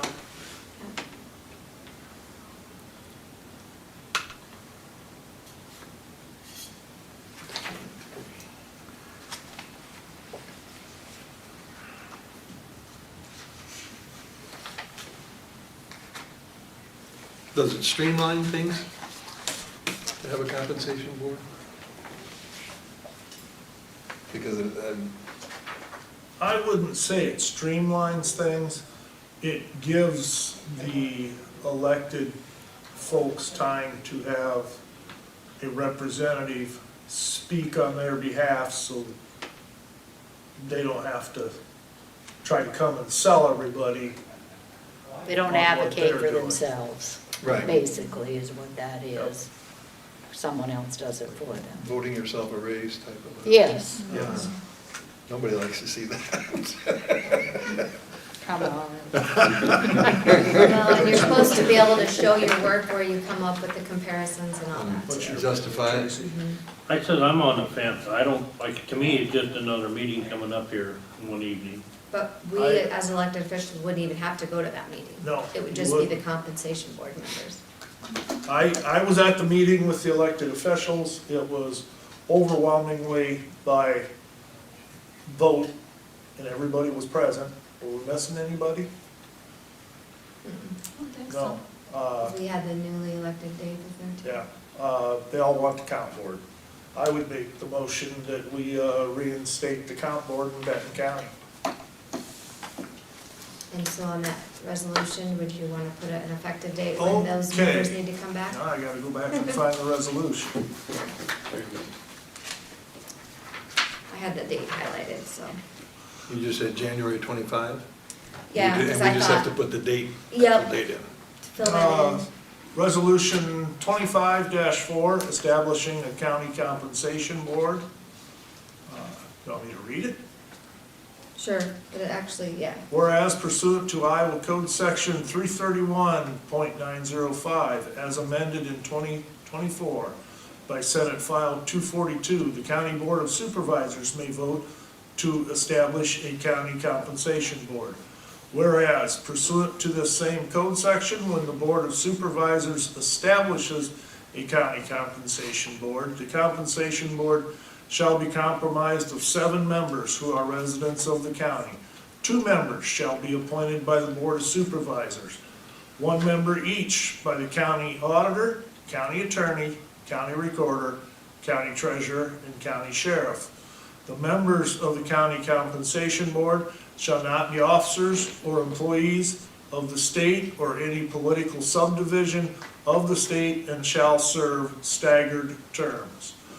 Whereas the duration for the initial staggered terms for members of the county compensation board to run based on the election years of the county attorney, county auditor, county recorder, county treasurer, and county sheriff. The 2 Board of Supervisors members will serve staggered alternating terms from each other.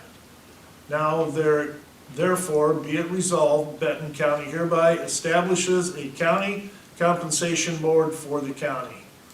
But it's further resolved, Benton County directs each of the elected officials to submit their respected appointees to the Board of Supervisors by, and I think that word should be in, January of 2025.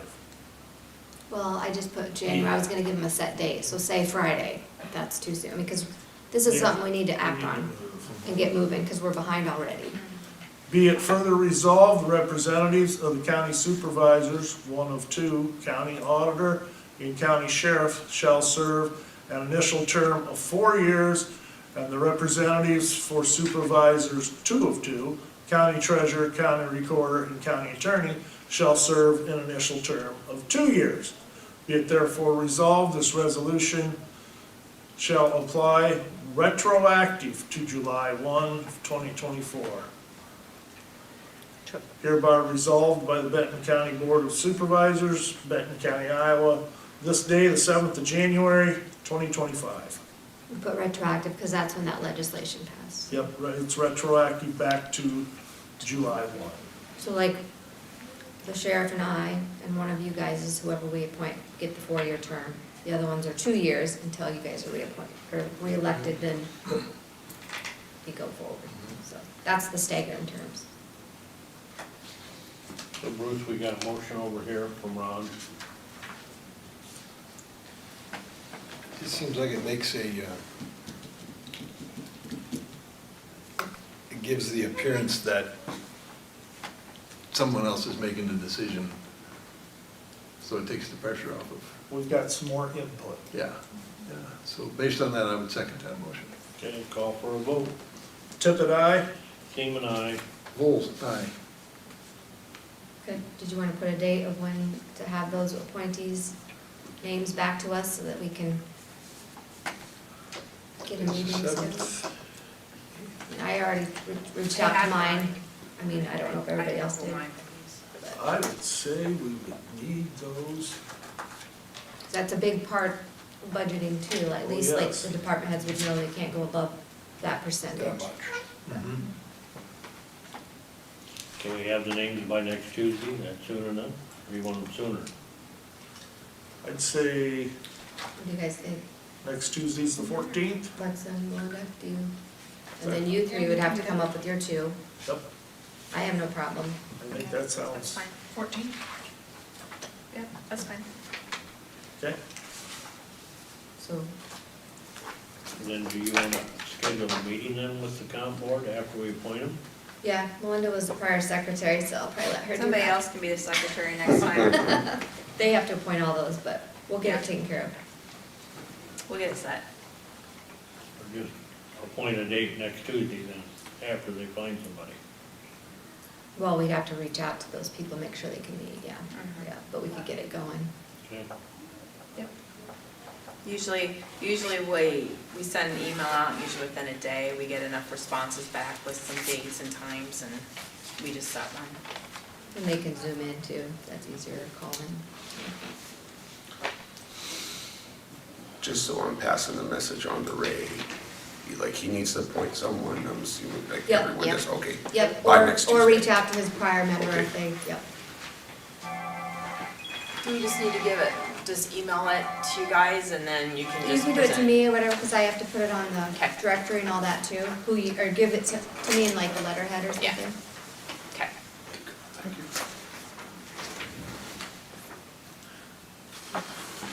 How many years did they have, was it the compensation board active prior to the legislation? Every year, this was a whole new legislation. Yep, It always has been. We've never encountered this it's before. always been, Yep. Very good.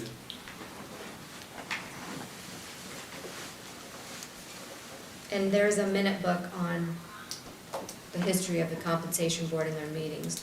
Those minutes have to be kept too, so if you ever want to come in and look at it, we have a book. Oh, cool, thank you. Okay, why don't we jump down to the engineer? Let you get back to work, Myron.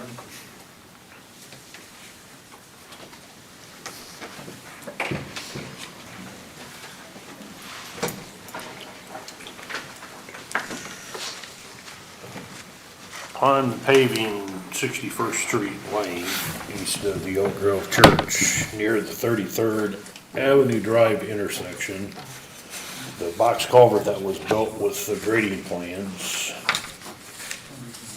isn't quite as wide to accommodate the shoulder width right through there on the south side as the rest of the roadway.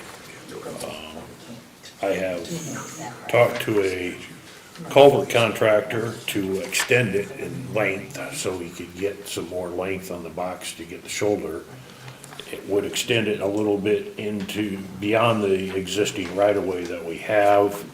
I've talked to the property owner, Brian Bremer, who owns that property. He's receptive to, offering some additional right-of-way there to make this fit. He's not asking for any actual monetary compensation. This is an additional 10 feet from the intersection to his fence line to the west, which is just a few hundred feet. We're talking 4/100ths of an acre. He is asking that we do some channel shaping for about 180 feet right there in his pasture. He will seed it down after we take out the trees and shape the water creek banks. If he would like any riprap placed beyond the right-of-way line, he'll buy it, but we'll haul it for him and place it. But since we're needing an additional 10 feet, I do have a purchase agreement here for the chairman to sign if the board will approve it, but there's no actual cash transfer that's gonna happen with this transaction. So then in your contract there with him about the trees and cleaning the ditch out, or is it just verbal between them? No, it is part of this purchase agreement that, the buyer would remove trees and sediment buildup from the right-of-way lane south 180 feet. He the buyer would reestablish the grass, anything that's disturbed. This spring, if the seeding, if the banks would erode to a point where they needed to be repaired before the seeding has fully established, we would be responsible for repairing that. He would reseed that, and then the third thing I'd mentioned was the riprap placement. If he wanted to have it placed, he would buy it, but we would haul it. But that's part of number 14, 15, and 16, additional numbers added to this purchase agreement, so it's more formal than verbal. Is this an existing creek or something there? Or is it Yes. just runoff? It's an existing creek? Yes. Do we need anything with the DNR to, we're not really altering the No, way it flows, so they don't have to be in? no, we're taking an existing box culvert that was built there that replaced an old bridge and extending it south farther, so that we would have more structure next to the shoulder, so we can widen the shoulder up next to the paved roadway.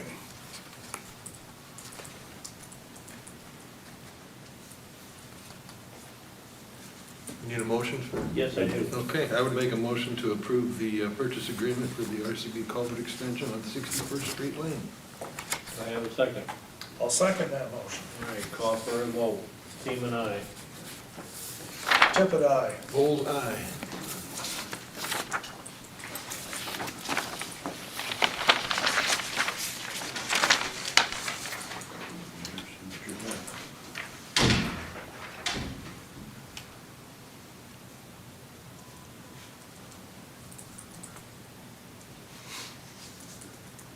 Seven today. Yes. Yeah. How about? That's what I'm looking for. All right, next thing, Myron wants to carry over 75 hours of unused vacation to be used by May 31st.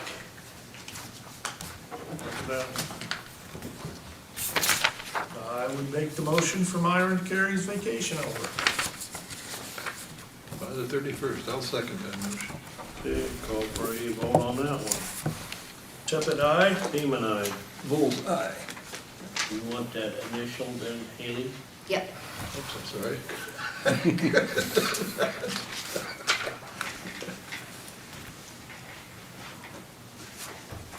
Every time I say bull's eye, I'm thinking I'm saying bullseye. That's why I split it up a little bit. It was like, oh, that doesn't sound right. Hopefully I don't get the minutes to reflect that, right?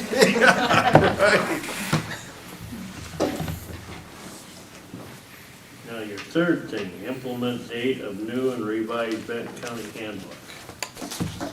I threw that on there, you have it on your agenda somewhat. I threw it on specifically because Secretary Rhodes has 4 employees with anniversary dates in January. 3 of them, would be affected by the new vacation proposed schedule. Those 3 have anniversary dates of Thursday, Friday, and Saturday of this week. So the question from an implementation standpoint is the new proposed vacation schedule going to take effect at the beginning of the calendar year, or today, or a date before those 3 dates? We do have employees with an anniversary date of 1/1, so it would have, we need to get this figured out before Friday with payroll. I know that last year's discussions was whenever the handbook was, the vacation schedule would go into effect at your anniversary date. And the anticipation last year is that the handbook would be implemented on January 1st of this year. Your actions a week ago were to table that primarily based around the sick leave, retirement funding, aspect, but, certainly there are other things in the handbook that might affects some people right now with it not being, I mean, there's the travel reimbursement, there's a difference between current and proposed. Your bereavement leave is different, proposed versus current. Sick leave, there's a number of things that a person's going to have to resort to the old handbook if this date isn't implemented now, I guess. And as Nancy just said, I say I spoke in behalf of my department. You've got some other full-time employees who have a January 1st anniversary date, and they may or may not be affected immediately by some of the things. I just know that the vacation schedule would be an increase for 3 of my employees. That's the 4-week to 5-week? Well, Depends on your years of not service. necessarily, it's years of service. Right. Say you're getting 3 weeks after 5. 5 years now, We whereas it, accumulate a day every year after that, up to a maximum. and the maximum of 5 weeks of vacation, where 4 used to be the max. Correct. You used to get 2 weeks of vacation I can go take that. through the first 8 years. So it varies with my department. I mean, in the case of January and this week, it's all 5 additional days, but it's because of where they fell.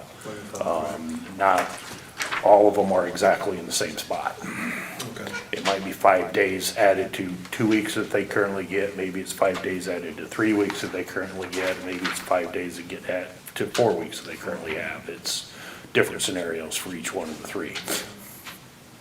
I have a resolution that was done, and this has not been rescinded as far as I'm, For the sick, for that portion, right, that's what we the discussed. vacation is still in place. Yeah. The sick is not, but the resolution states that it starts January 1. But if we approve a new handbook, there'll be a new resolution that's gonna state for clarification that all previous resolutions and policies are now within our new handbook to follow. So we're not piecing it together like that, going backwards all the time. So that's why I wanted clarification on the sick conversion last week. If that was to go into effect January 1, as you heard Ryan say, we had nothing set up to handle that, so. That part I understand, but the vacation policy, I I see would no say- reason you don't act on that. I would say that vacation policy, it was, It was done. it's done. It's done. The only piece that we have to do, I would say everything is done except for The conversion. this discussion of the tabled act on the sick leave HRA account. I would like to add in that last year, when this all came up with the vacation and all that, we'd had a new budget for 11 days. The timing was terrible. These are things that should be done when we negotiate union contracts and such. That would make a difference to the sheriff's office, it would make a difference to Myron's employees. I don't know if you guys, if you will bring this stuff into your contract with a memorandum of understanding, that they're gonna allow folks to do this, and they would have, it's up to them. Secondary roads union contract pretty much incorporates the handbook. There are just a few exceptions that are different within secondary roads than what the handbook is, but by and large, the handbook is already incorporated into secondary roads union contract. Okay.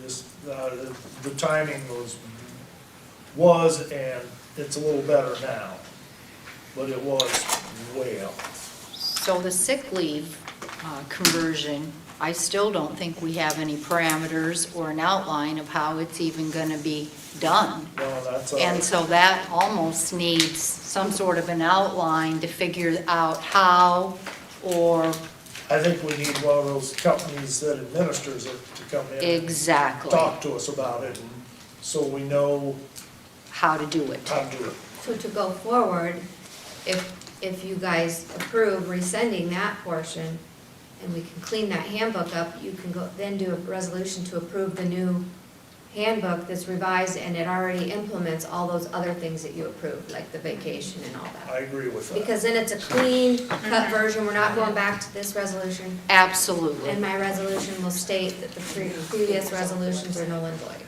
I think that is the way to do it, but we've gotta have more information on this, HRA account.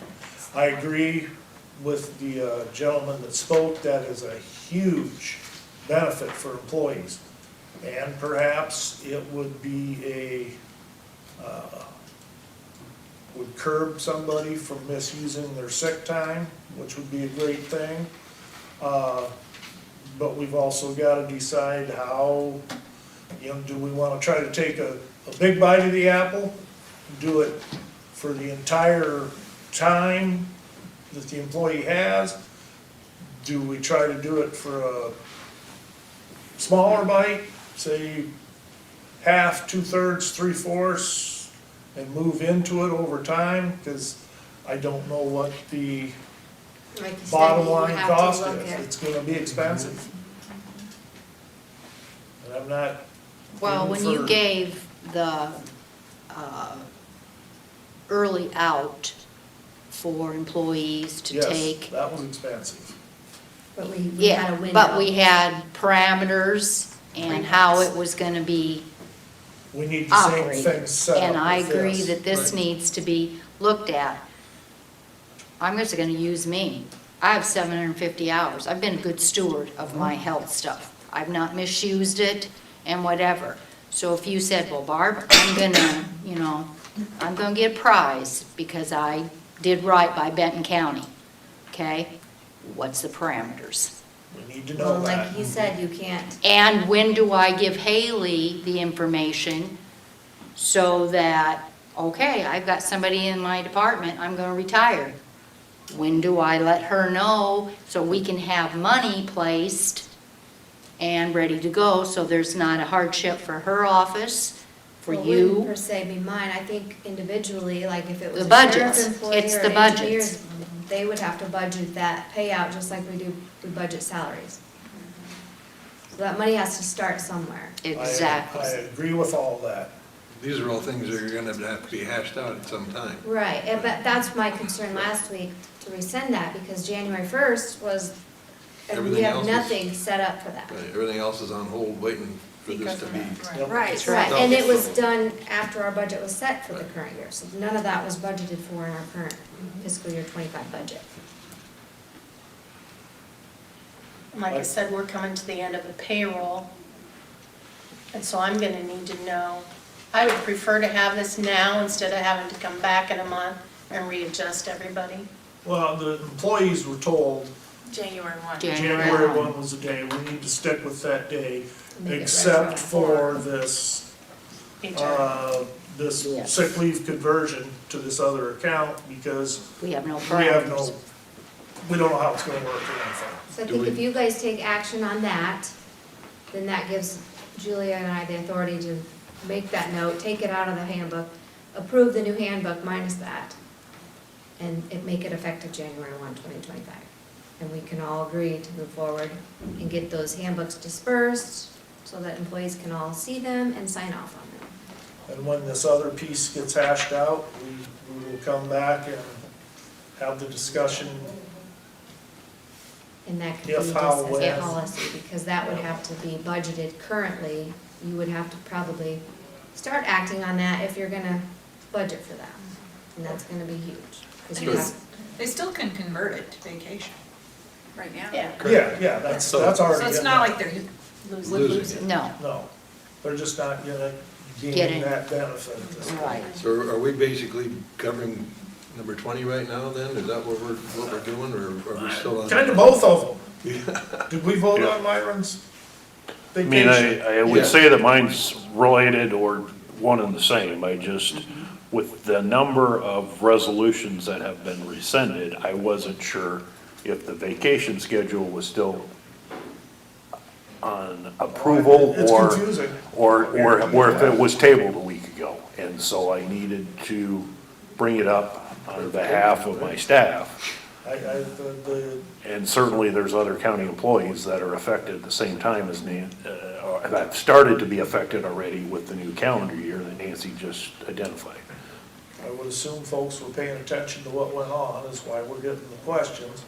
But it was stated that it would take place January 1st, and I think the employees were told that, and it needs to stay January 1st. Minus this piece that we don't know how it's gonna work. So that's your motion. That is my motion. My motion is to approve everything that was previously approved, except for section 4.3 in the handbook, because the county does not know cost, implementation, we don't know a lot of things about that. So that would be your resolution, Yep, because I'll make some tweaks on that one that I shared with you, and we'll, it's in there. to clarify it, because then I'll state that all previous, so those changes that you guys passed with those are already reflecting in this new handbook we're trying to adopt today. So that we can move forward with that. Yes, Right away. if you guys are rescinding that sick conversion, we're taking that out, we're moving forward with all other changes that we approved effective January 1, 2025. Then we'll focus on the sick conversion. Yeah, and another time. Well, you made a motion, correct? Well, I'll read this, adopting of Benton County Employee Handbook, Resolution 25-3, adopting Benton County Employee Handbook. Whereas the Benton County Board of Supervisors desires to opt a new revised and improved county employee handbook, and therefore be it resolved by the Benton County Board of Supervisors that Resolution 24-113 replaces any current employee handbooks prior to the newly adopted version. The Auditor's Office or Human Resource Office is directed to approve all employees' copies of the new handbook and have a signed employee acknowledged form back to have on record by, I know, I was just waiting what you guys were gonna do, some of that I have to fill in the blanks. in January of, it's got the 15th in there. Well, I just shot a date out, yep. Maybe we should extend that date. That would be Monday, because that wouldn't give us enough time. That was hoping, and then I would rescind that other resolution, so I can make it all in one from that. sick conversion. These items in the handbook will go into effect January 1st of 2025. I would move in here that I'll hand correct this, and we'll have till the 24th for all employees to get a copy of this and have everybody sign it. And that would basically, What are your department heads' thoughts? Do you want does to that, be in charge of giving your employees the copies?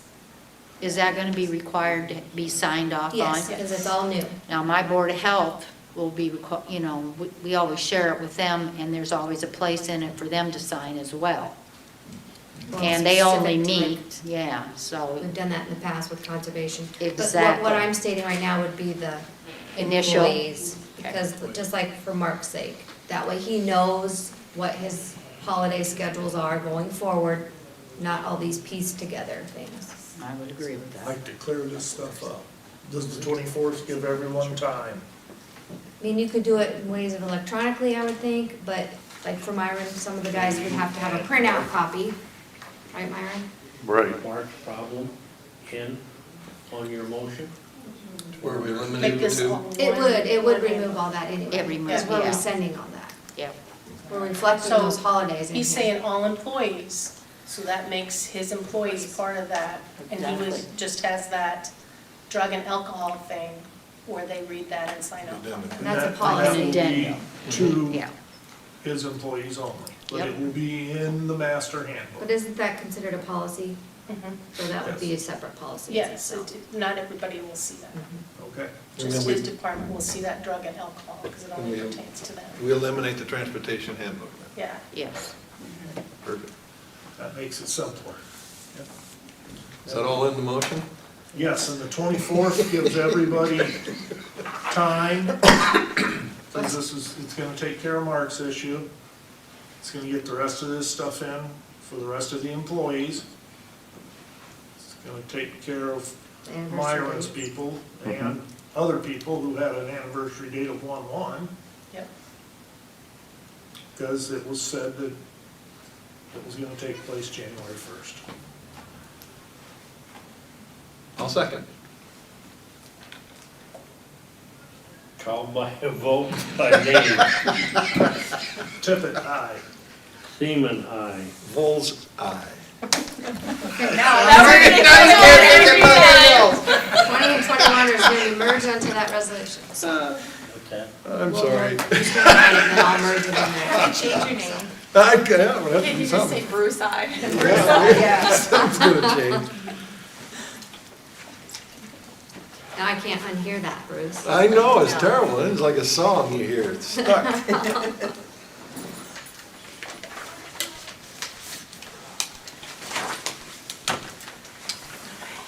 She's gonna be redoing anyway. Yes, but at least I'll have that one, and I think I'll, since you passed the compensation board one first, the numbers are gonna just flip-flop. And this will, hopefully moving forward, this will greatly clarify things, and we don't have 2 and 3 different handbooks out there. There shouldn't have been in the beginning, I don't understand. And I did look at mine that was on the shelf, and it didn't have a thing added to it since 2007. That should pretty much clear up everything on the handbook until we tackle it. Until we get this last Sick piece. time. Yeah, Okay. and that's your choice. I mean, if you don't wanna do that, we're not gonna further pursue it. I think you need to really look at the budget standpoint. Yes. Look at how many are at that age and the cost that it would cost the county. We're ways off from being close on that. Well, like you said, it's a great benefit to employees. It is. But it's costly to us. I agree with Rhonda. We need someone who's dealt with this, How's it, because I don't. we know so little about it.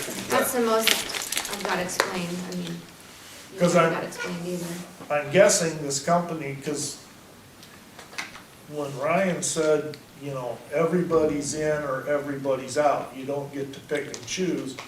So, That was just a okay, benefit package at that point. so we have to have this funded, and this company's not gonna say, well, nobody's gonna do it this year, so we're not gonna charge it. They're gonna charge us whether somebody's retiring or not.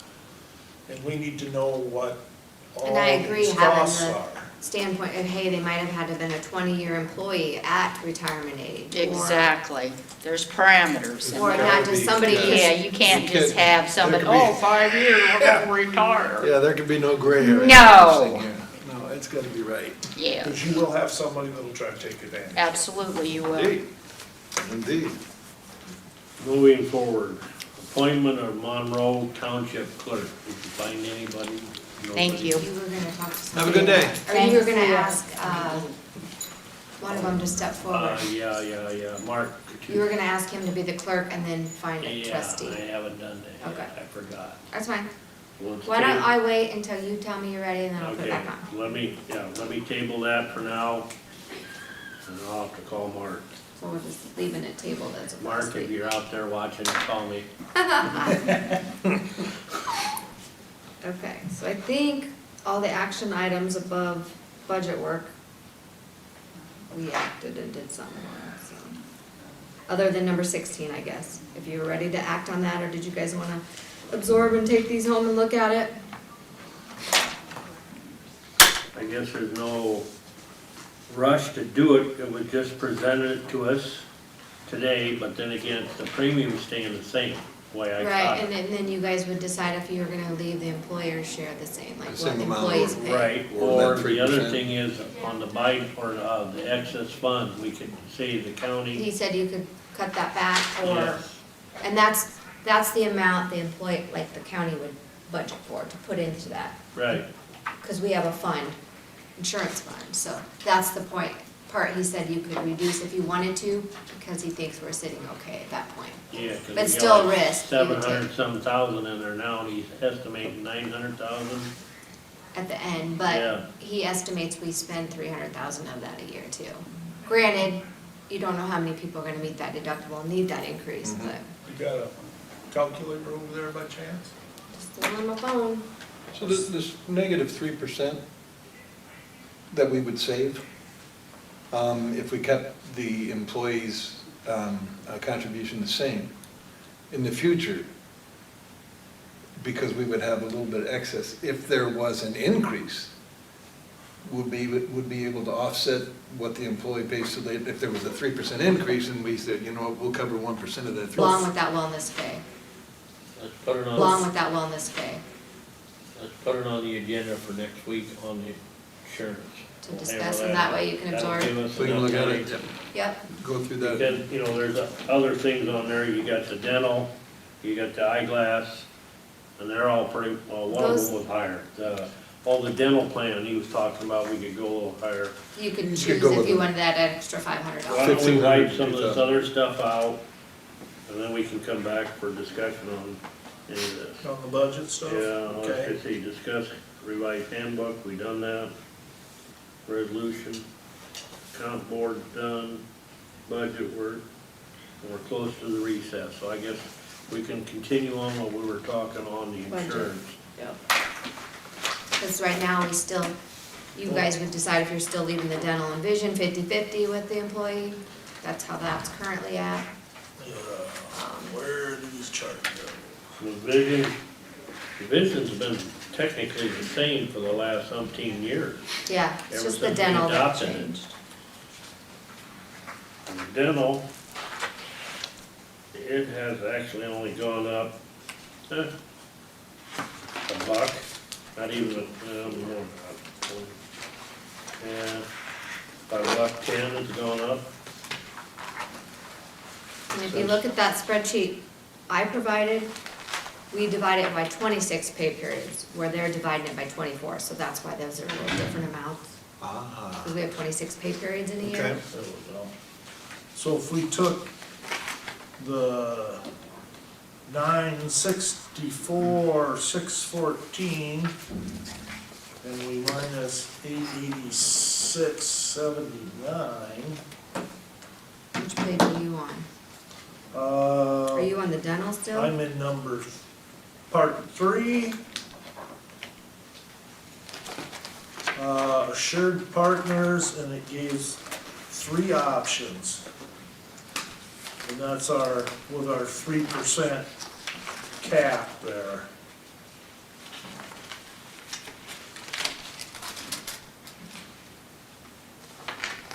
You're on this page, right? Yep, The partial self-fund yep. reserve analysis?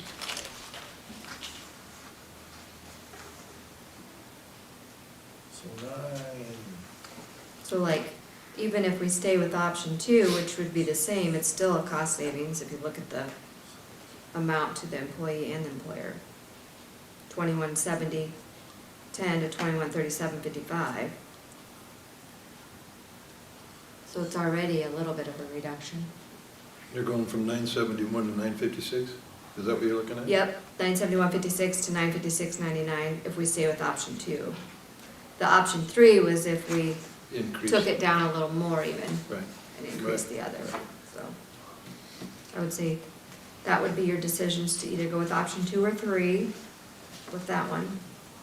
And that way you could keep, if you wanted to keep the employee share the same. That's reflecting that.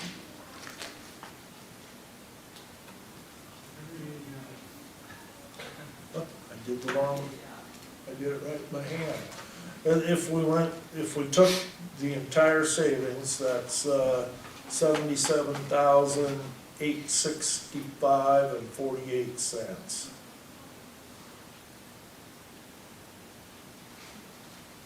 If we went with option 2?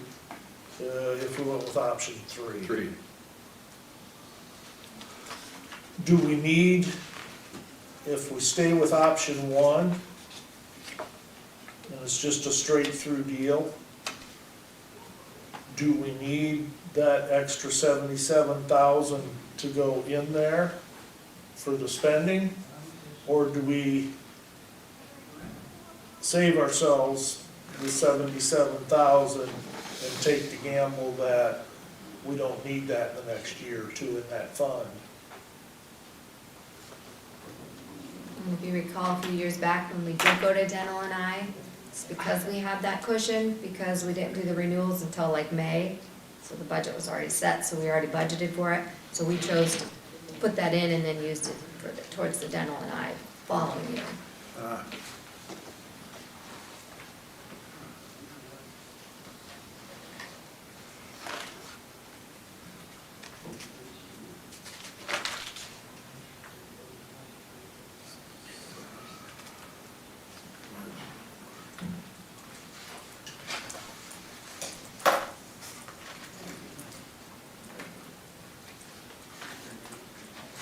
When I've used the dental plan,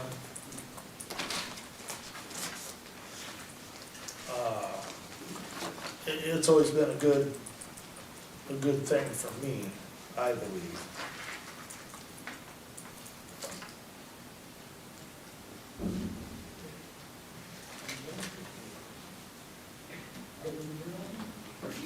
Now, the plan itself don't go into effect till July 1, right? Correct. This, Or is that a All May these. thing? 7/1/25. 7/1, this, it doesn't go off the calendar year, this starts in July. So it's the new, it's based on our fiscal year. But your other stuff is calendar, that's what's Right. confusing. So the dental's July 1, but the Wellmark, the health, the deductibles and everything start over on January, They do, but our premium changes July. in July. So the cost is fiscal year, but if you're looking at it as a standpoint as meeting your deductibles, that's still calendar year with it. My opinion, I'm throwing it out there, I mean, the only thing I would change would be the dental. I would go up to that next plan higher, because it's only $2 more for $500 more per person in the family. That's Pretty good deal. Yeah. And that would include like braces too. Yep, Braces, yep, implants, yep. my implant was over And it's $6 still, grand. for and like one you tooth. said, your cleanings, that doesn't go against that. Right, cleanings don't count at all towards that. Yeah. 2 a year? Yep. Yeah. So where are we gonna plan for? Yes.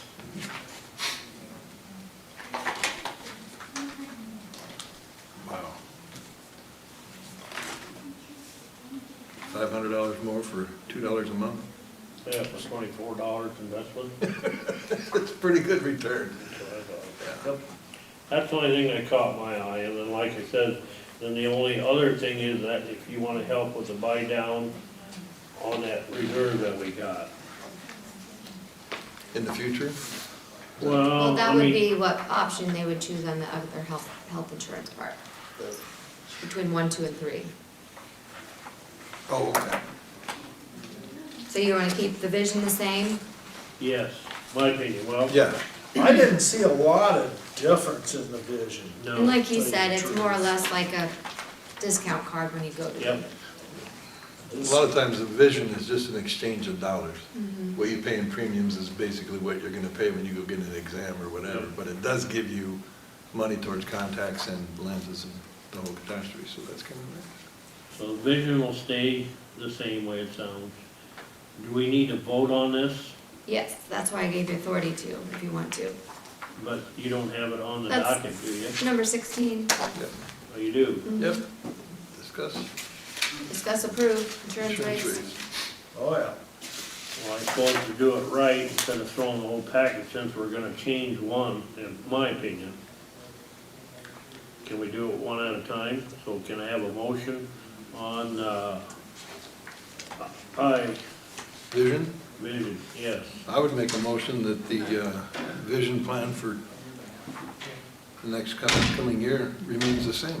Okay, I have a second.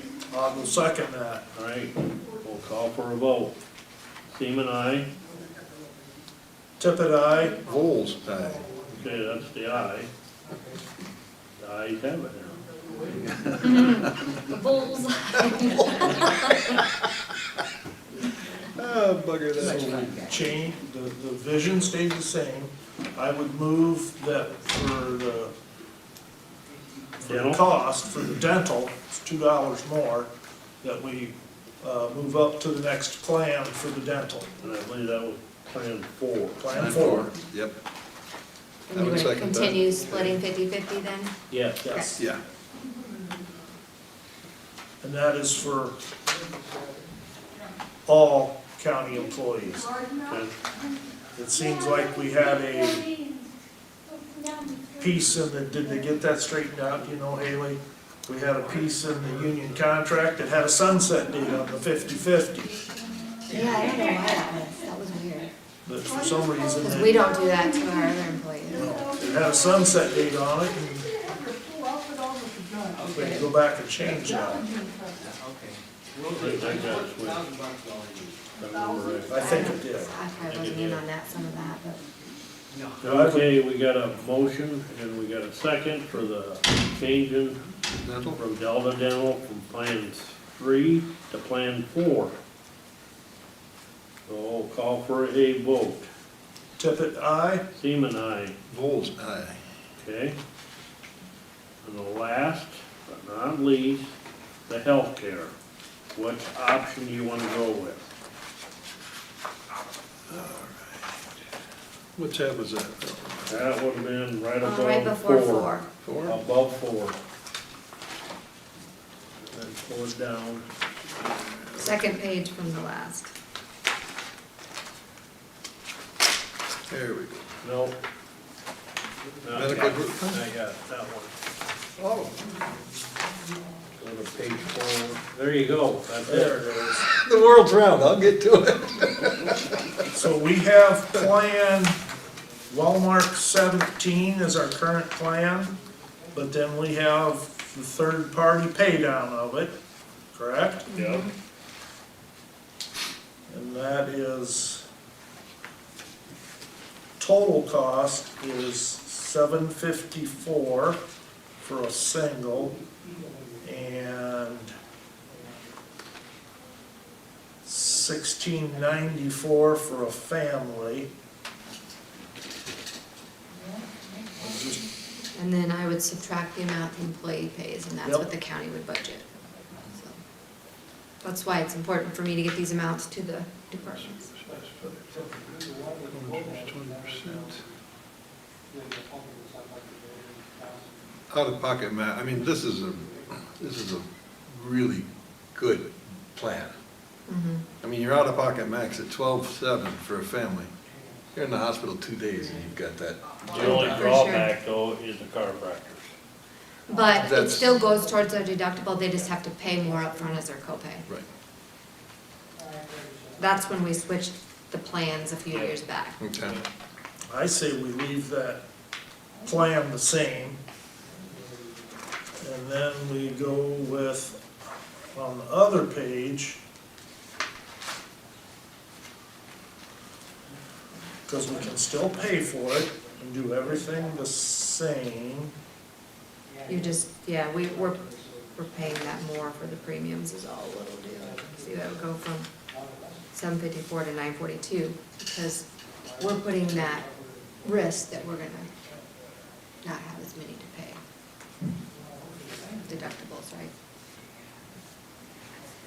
My suggestion, go with plan, option 3. Option 3. Because that is a savings If of, you're still getting any balance projected, 886,000. Right. and there's 733,000 in there to start with, and it's gonna save us almost 78,000. I will make a motion that we leave the insurance with the same plan, and that the county goes with option 3, which is our minus 3% cap, which saves us $77,865.48 in premiums in the upcoming year. I would also leave a make sure I got this right. The employee share. Then we would leave the employee share and the county share the same, Or correct? you would leave the employee share, because the The county employee share, share. county share would change. Yep. County share is gonna change. Okay. It's actually gonna go down. But the employee contribution remains. Yep, Got it. Remain the same. Okay. I follow you. That's his motion. I'll second that motion. Okay, call for a vote. Seaman, aye. Tippit, aye. Vols, aye. So that's hammered out. Thank you. That's a huge part of the budget. Next will be the wages.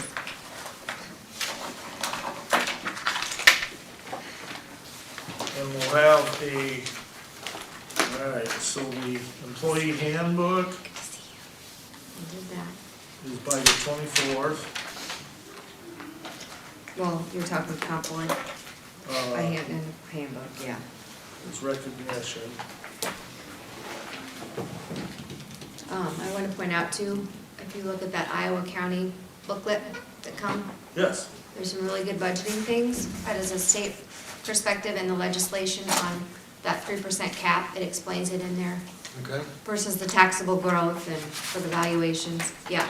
So that's got some really good stuff in it this month. Those come monthly, put out by ISAC. I always look through them because it's always beneficial.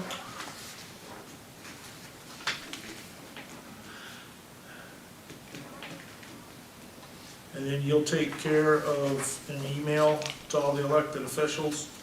For the Right. compensation For board, the yeah. comp Yeah, board. and Ray's already reached out to me. I think he was the only one other than you, Paul, that wasn't here Uh, for that, so.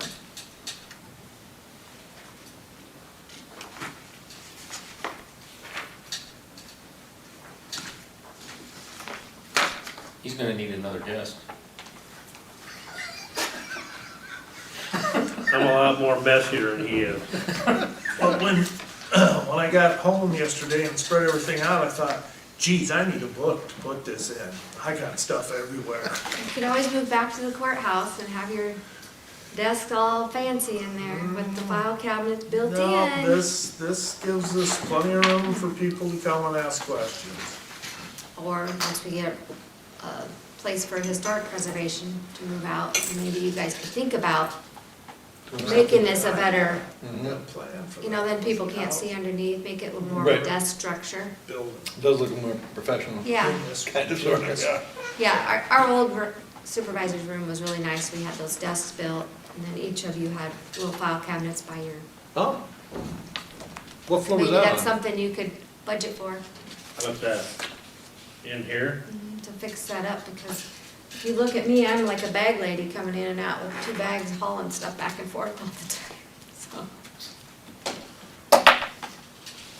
It's good exercise, you're getting your weightlifting in. Okay. Yes. Excuse Then me I for was- a moment. Forgetting something and then. Do I have a motion to go in recess? I'll make that Till 1 motion. o'clock. I'll second. All right, all in favor? Aye. Aye. Maybe for next meeting, I'm gonna phone in.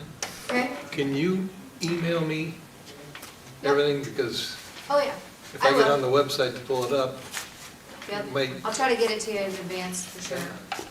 He's gonna be in Hawaii, so that'll be out of, yeah, if I, well, we had trouble. Hawaii's in can't the say. US though. Huh? Hawaii's in the United States. Okay, I didn't want to access the Okay. website because it won't be a secure connection. All I'm gonna be doing is printing the Yep. agenda or anything else, but if you want to just email me Because that. you or- leave tomorrow, right? Yeah, tomorrow morning. Yeah. Anything else that's, you know, Okay. when I call in, I'd appreciate it. Okay. Thank you. And then you're gonna call like one of our cell phones Yeah. is, okay, Tracy. yep. And I don't know if you can get on the live stream and, What about the Polycom? I might be able to live stream so that I can see what's you going on can as see well. both, but, Yeah. or it might echo, it might be delayed too, I don't know. Where's the owl? That's not mine, I don't know. Grace? No, HR's?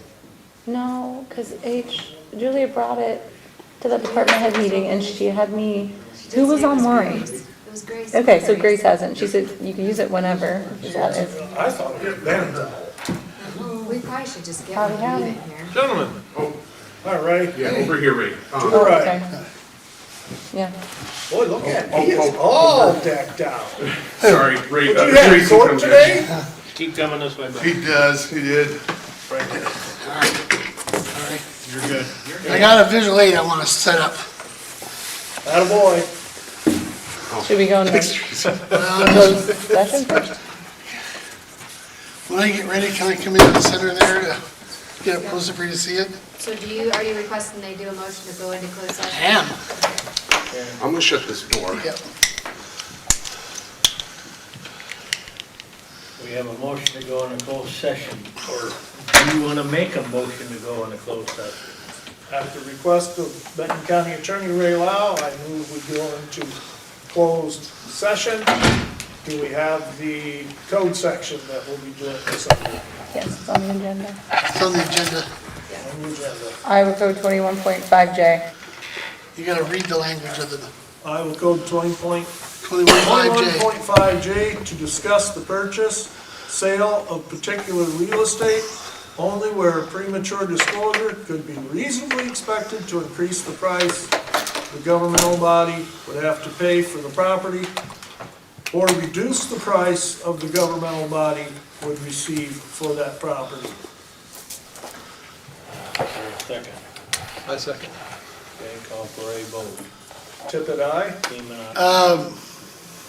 We're here to discuss today the property referred to as animal shelter, and we are gonna put together a motion here, and the motion that I'm asking you to adopt and make today is that the county attorney's office be directed to pursue a quiet title action to ensure clear title to the future owner of this property.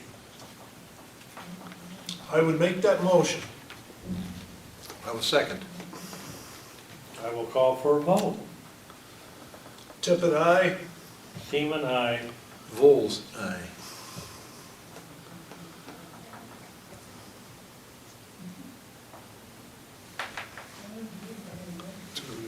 I think we have any other unfinished business today. Do we have a motion to adjourn? We'll have to do public I'll hearing. make a motion to adjourn. I'll second.